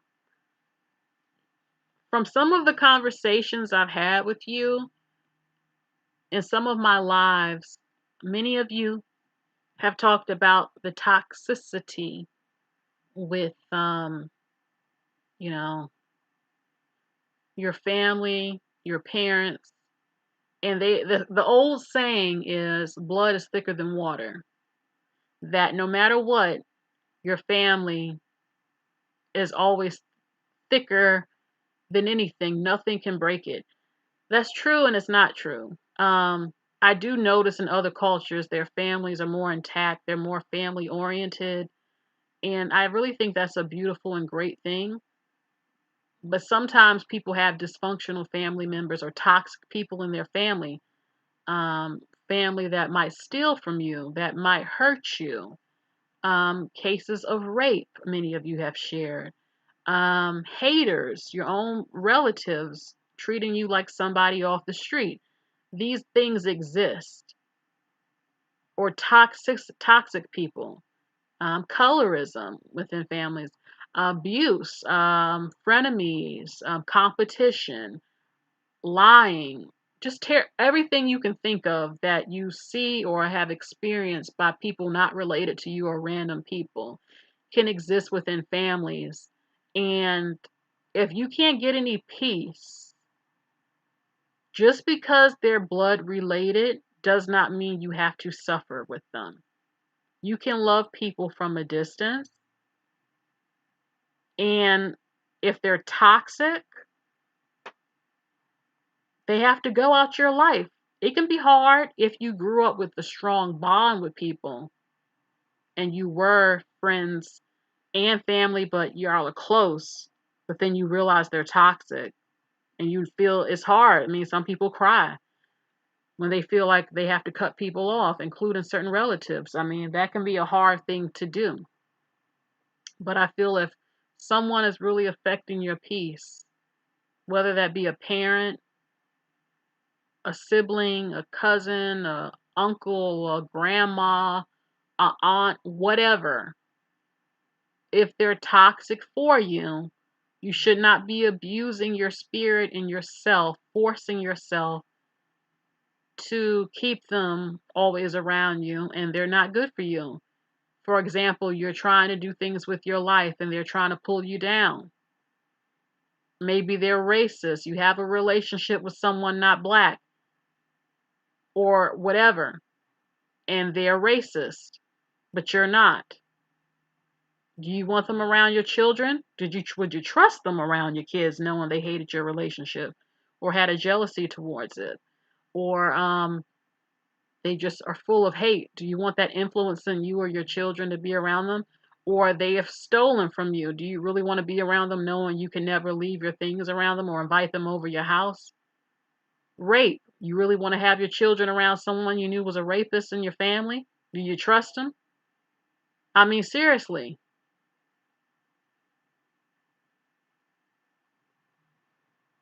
So, people can say blood is thicker than water, but blood is not thicker than peace.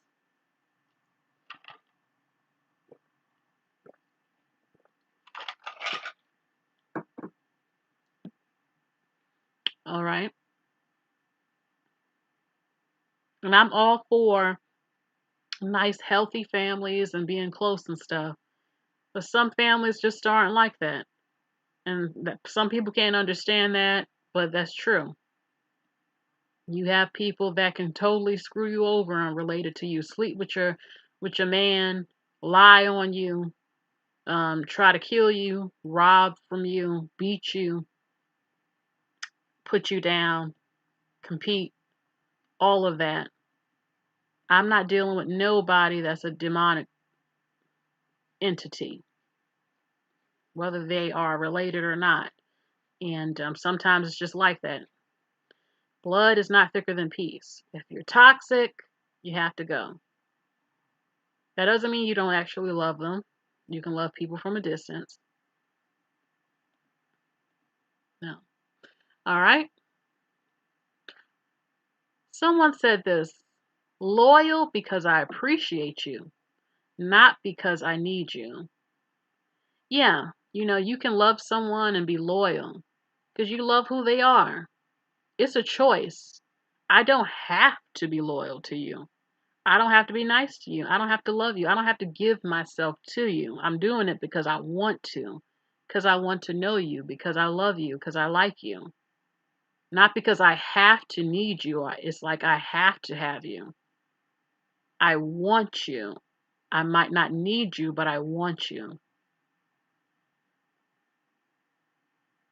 You get what I'm saying? Don't get me wrong. Sometimes, baby, I need you.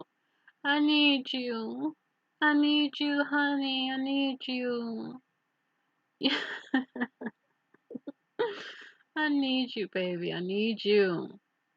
You know, I want you. But sometimes, it's because I want you. But I can survive without you.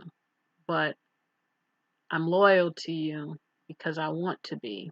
Because I appreciate you and I want you. Y'all get what I'm saying.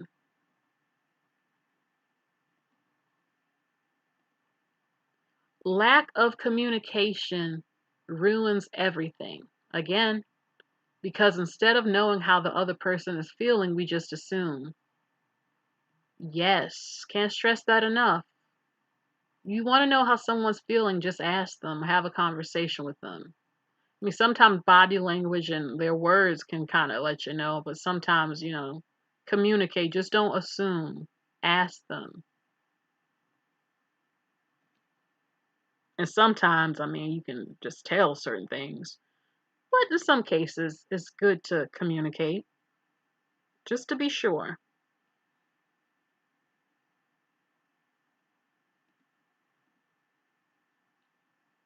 Your intimate partner is a massive decision in your life. Make sure you're with someone who brings you peace versus problems, is joyful when you win versus jealous, pushes you to grow versus pulls you down, takes responsibility versus blames you for everything. Yes, the person you spend your life with, y'all should love each other and not be strangers to each other. That's the person, to me, I said before, friendship is key for a long lasting relationship. You should be friends with each other, enjoy being with each other. If you don't, that's not a good relationship, and maybe y'all should not be together. I'm not sure. But if you don't enjoy the person, then why are you with them? And I know it can be hard because I've heard people say, well, we have history. The longer you're with someone, the more stuck you feel, the more you feel like you're kind of stuck with them. But you don't have to be stuck with people. It can be hard. It can be heartbreaking. It can be hard. It can be confusing. It could be scary. But time is moving on and we're not getting any younger. And do you want to continue to waste a long and long time with someone you're completely miserable with? You know, your home is supposed to be your place of peace. And you want to be with someone again. They bring you peace. If you have a problem, talk about it, but it should not be constant arguing. They should support you when you have a win, not jealous. If your partner is jealous of you, run. I've seen this, and that's very crazy to me. I've seen this with a man. Like, how can you be jealous of your woman? Like, you marry her, you're dating her. You should be supporting and happy for me because we're together. You know, you should want the best for me like I want the best for you. If you have a jealous streak, that's a bitch thing, and I'm not going to deal with you. Because why are you jealous of me? I'm your woman. And why would I be jealous of you? You're my man. I should be happy for you, like you're happy for me. They push you to grow better than what you are instead of pulling you down. Yeah, that's just not even normal that your partner would even try to pull you down. Takes responsibility and doesn't blame you. I mean, if your partner, if you're a woman and he is always doing something wrong, then you already know the answer to that. But sometimes both of us can be wrong and sometimes I could be wrong. You never it depends on the situation. But yes, your partner is supposed to be your person that loves you, brings you happiness, supports you, is your friend. You enjoy each other, everything on all levels. If not, then why are y'all together? I understand if there's kids and everything like that, but y'all have to be together, so you should be happy. And if you're not, then you know the rest. But, you know, pray on it and I don't know. But your partner should be someone that you enjoy, you know.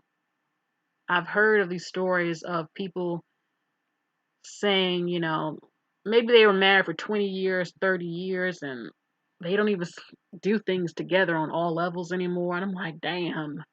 I just think you need to keep the spice alive the best way you can if you're together.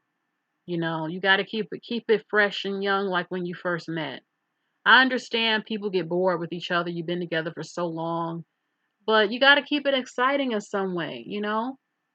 I want to have that same love the way it was when I first met you. And you can't lose that, you know? Do things, some different things, spice some things up. Do something different. Go somewhere you never been. Do something different on all levels that you never did before. Um, Now, Woohoo87 says it's best to have your own place. I mean, if you're married, you should live together, but sometimes you could have a separate place and a place y'all stay together. I've heard of couples doing that because, you know, they don't always want to see each other every day. And they said that it brings them closer sometimes, missing each other or just having some space. And I know men have their man caves now, women have their own spots where they just get away just to be alone sometimes. You know, I've heard of couples sometimes they don't want to be out with them everywhere they go all the time. That can get annoying. But I think if you enjoy each other, you want to travel together and do things together. And I think it's healthy to have some space sometimes, both the men and the women. And you should trust each other that you don't cheat or do anything crazy, you know? Okay. Healing yourself is generational wealth. Besides money, monetary wealth, you know, having money. Yes, we know generational wealth is passed down and it is definitely an amazing and wonderful and important thing to do.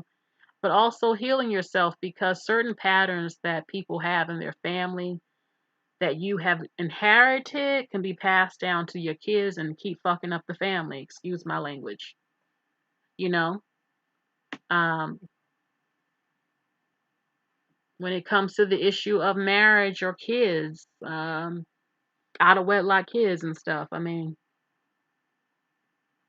if people were to get more on board, and particularly in the so-called black community in America, and and say, okay, we're gonna stop with the out of wedlock kids, practicing marriage more. You can heal generations because the culture would change. But healing yourself, I mean, some people from things that happen to them, certain things happen with your personality where you might have bad habits or certain things passed down and you pass them down to your kids and then they pass it down to their kids and it's dysfunction. Dysfunction can heal the generation if you heal yourself because you're going to be someone's mother and grandma and great grandma, and that's a big role within families. They listen to you, you know? So healing yourself spiritually, emotionally, in every way, and getting new mindsets that's positive can help stop generational, as they say, generational family curses and stuff like that.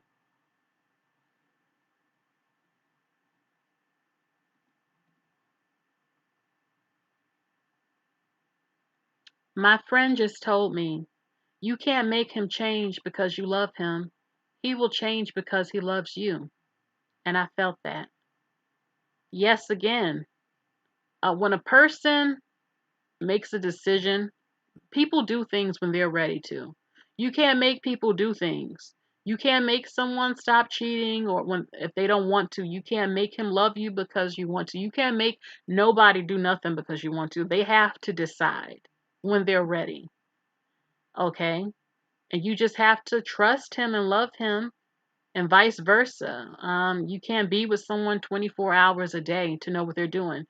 You just have to put your trust in them and pray if they do something, they don't do anything to jeopardize you in any kind of way. But yeah, you can't make someone change. You can't always make a man change as much as you love him.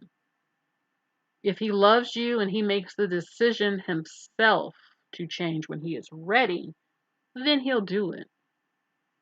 You can be the best woman ever. I've seen this. Women think, well, I'm cooking, the sex is good, I'm doing everything right, and it's still not working because you can't do nothing. I think women will be better off when they just come to the conclusion you cannot stop anyone. They have to decide for themselves. You can't. You can pray about it and be the best you can be. You don't have to accept abuse or crying every night and being miserable and being stressed because that affects you physically. But you can't make someone change no matter how much you love them. They have to want to for you and for themselves. All right.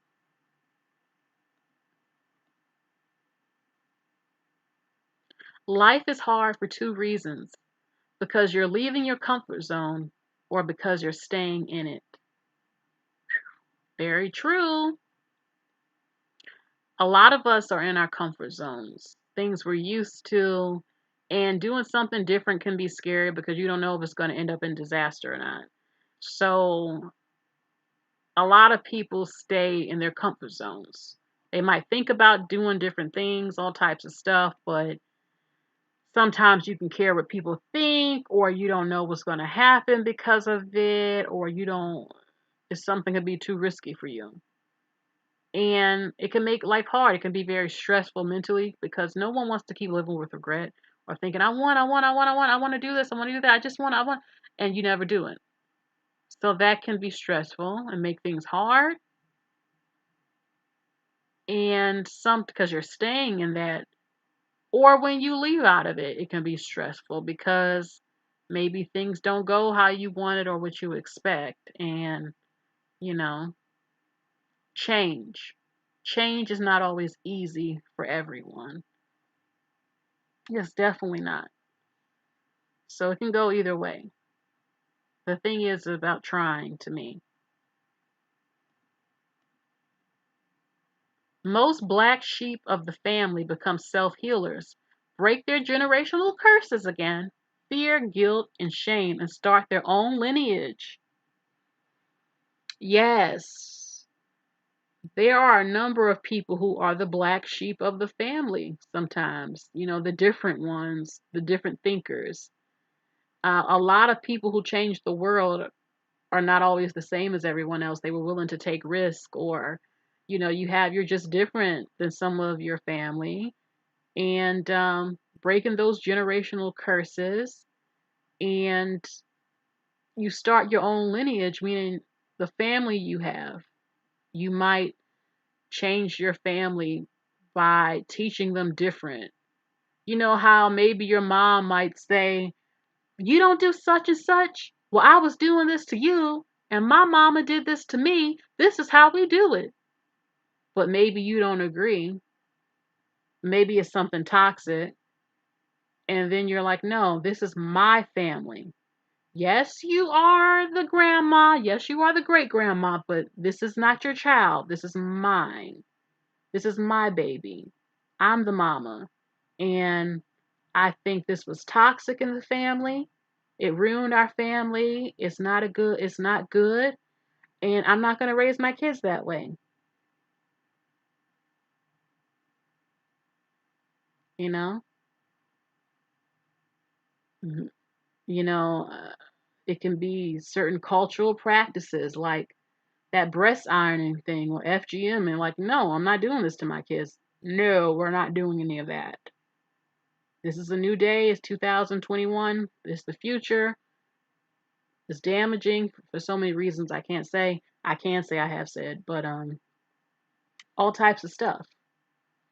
No, we are starting a new way for the family that's going to better the family. So, okay. Some women want the diamond watch, others value the time. Hmm. When I saw this quote, I'm like, hmm. I mean, don't get me wrong, I don't mind a diamond watch, but it's the deep statement. Some women, it's like appreciating everything. Like, don't get me wrong, yeah, I want and I like the diamond watch, but I value more than that too. Like, if my man got me a diamond watch, like, I love it and I appreciate it, but I appreciate it even more that you would do that for me.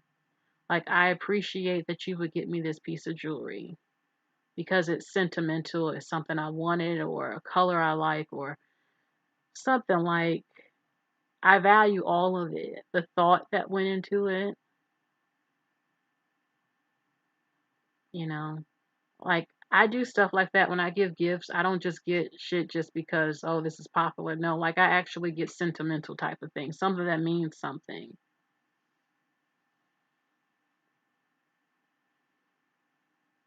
So this is a deep statement. Let this sink in, this quote. What does it mean to you?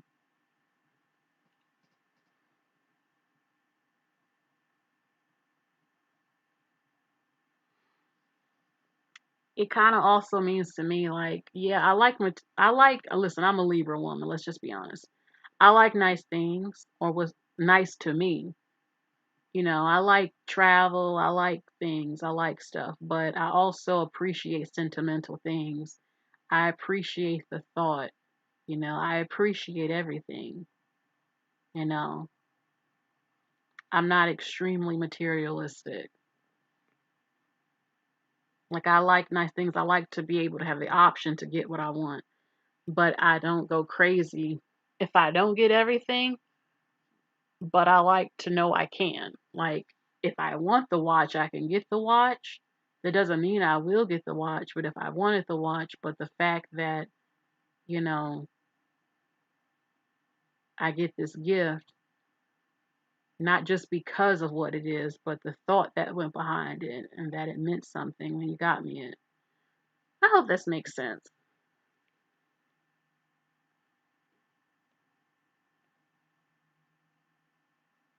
Okay, again, it's your story, honey. Feel free to hit them with a plot twist whenever you want. Yeah, when people think they have your life figured out, or they think all this stuff, or they know you like that, you can change the story. You can do a plot twist on your story. Like, okay. You're doing this? Oh, you did that? I wasn't expecting this. Wow. Oh, I was supposed to just live my life this way, but you know what? I always wanted to do the such and such. And bam. I mean, risks are good, but make smart risks. Don't do anything that's going to F up your whole future, especially your finances that affect you and family or whatever. Be smart with decisions you make. But certain things can change. Certain things can change. Hit them with a plot twist.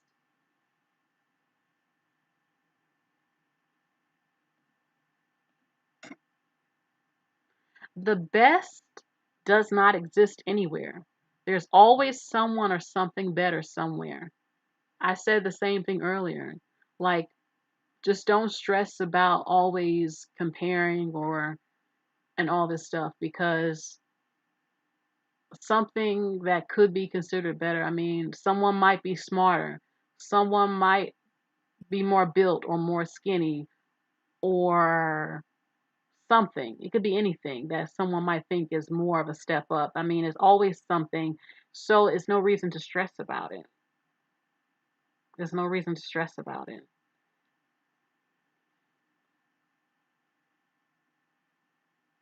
Okay.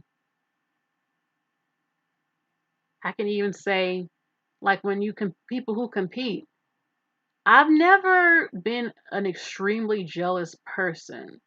Like when I said there's a different types of jealousy. Like if I say, damn, I wish I had this shape or something, or I want that outfit, I've never had a hateful type of jealousy.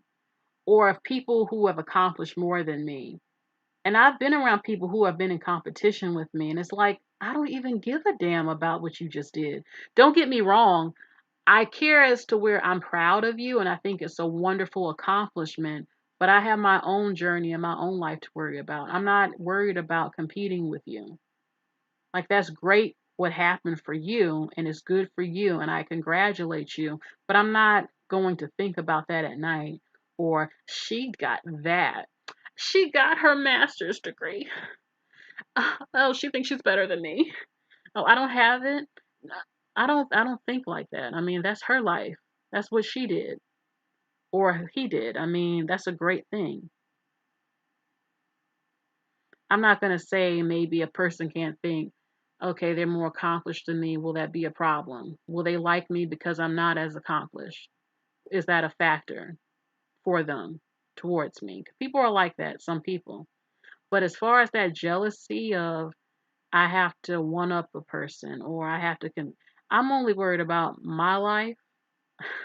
Not, I mean, I'm worried about my life and getting my own thing together. I don't have time to hate on you about what you did for you. That's for your life. I'm worried about my life, my husband's life, future husband, my mother, my brother, certain family members, my kids, but I'm not waking up torturing myself about if I'm good enough or um, worrying about someone else's life. I have to worry about my life and my future husband and kids' future. You know what I'm saying? Okay. And when I catch someone is trying to make me feel jealous or they think they're better and trying to throw that in my face, a Libra ain't gonna say nothing. I just don't deal with you because that's nastiness to me. Because you might have all the education, but you're still nasty.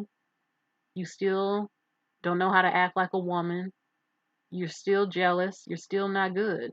You can just get a job because you have that degree, but you still have horrible character traits. So,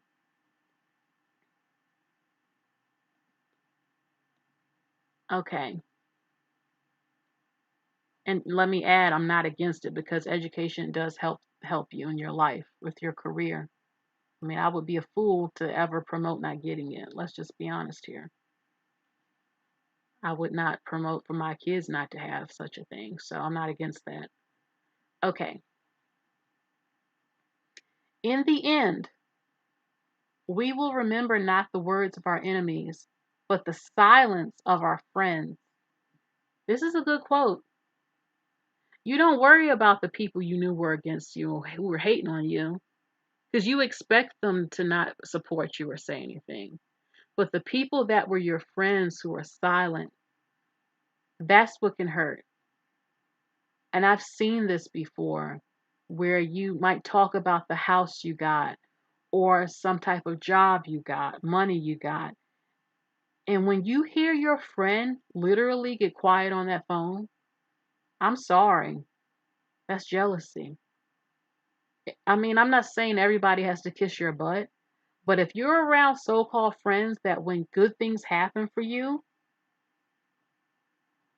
and they don't say anything, or when you get really sick and they don't say anything, you need to pay attention to that if they're supposedly your friends. Seriously.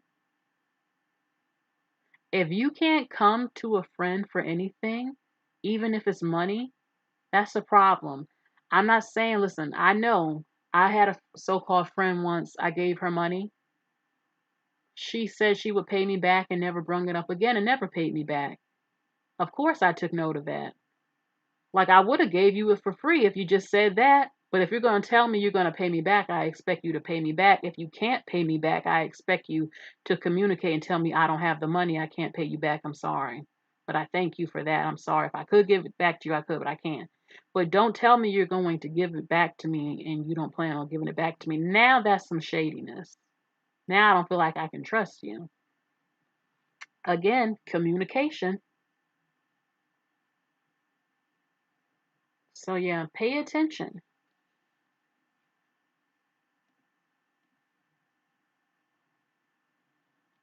Pay attention to what people say out of anger. They've been dying to tell you that. Yeah, a lot of people can hold on to things, and once things build up, then they let it loose on what they've been wanting to say. And sometimes what they say could be the truth. Maybe it's things you actually need to hear, they just didn't want to say it. But sometimes people can say hurtful things because they didn't want to hurt you, and finally you pissed them off bad enough that they're like, F it, and they let it all out. So, but pay attention because some people might say, oh, they were just angry. Yeah, but that doesn't mean it wasn't true what they felt. So pay attention to that. Okay, just a few more. This is by Dr. Vasilia, a counselor. She says, you can love someone and put space between you. You can forgive someone and refuse to let them back in. You can have boundaries and keep people close. You can put yourself first and give back to others. Life is not black and white. Yes, that's true. Again, I had said before, if you have toxic family members, sometimes you might have to put space between you and them. That doesn't mean you don't love them, but it's about who's healthy for you, who makes you happy. You can forgive someone that hurts you, but that doesn't mean you have to have their energy or them around you. Again, like if you've been stealing from me, I'm not going to keep inviting you to my house. I can forgive you that you stole from me, but I can never trust you again. I don't want that around me, even though I forgave it.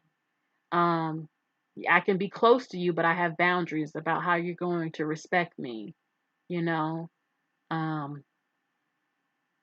you can put yourself first and give back to others. Yes, you can always give to people and take care of yourself. Life doesn't have to be one way. It's not black and white. Stop trying to calm the storm. Calm yourself. The storm will pass. The storm always passes.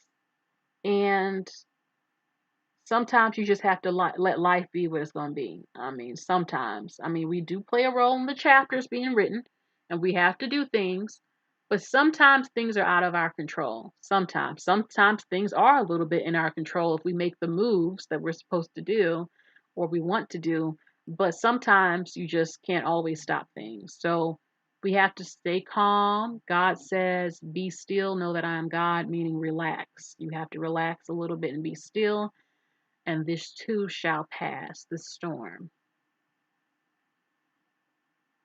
Okay. Yes. It's not your responsibility to make others feel comfortable about your accomplishments. Y'all hear that?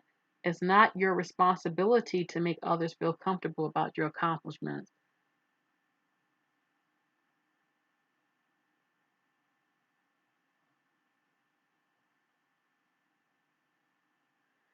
Okay? You don't have to make people feel comfortable about your accomplishments. You don't have to apologize for being great. If they don't, if they're hating on you, they don't need to be around you. You don't have to water yourself down for other people. There are cases of people who get degrees or bonuses, all types of stuff, and they're around people who might not be in that position, so they don't say anything because they don't want to make them feel bad. Why do I have to apologize for being great? Why do I have to water myself down so that you're not insecure? That's not my problem. That's your problem. That's a problem within you as to why you are upset about my accomplishment. If you love me, you'll support me anyway and be happy for me the way I'm happy for you. It's not your responsibility to make other people feel comfortable about your accomplishments.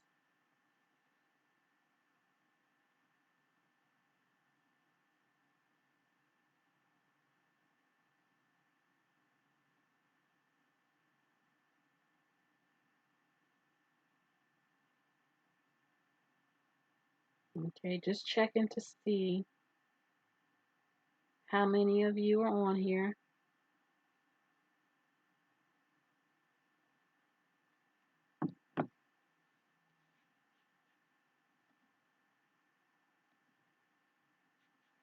Okay, and there are 3 more quotes.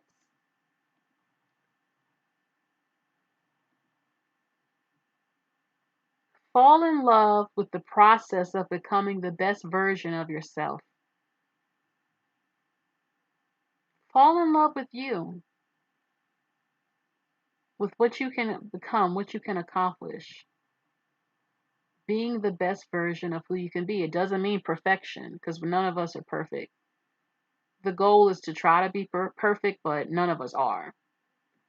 But fall in love with the process of just trying to become the best you can be. Don't give up.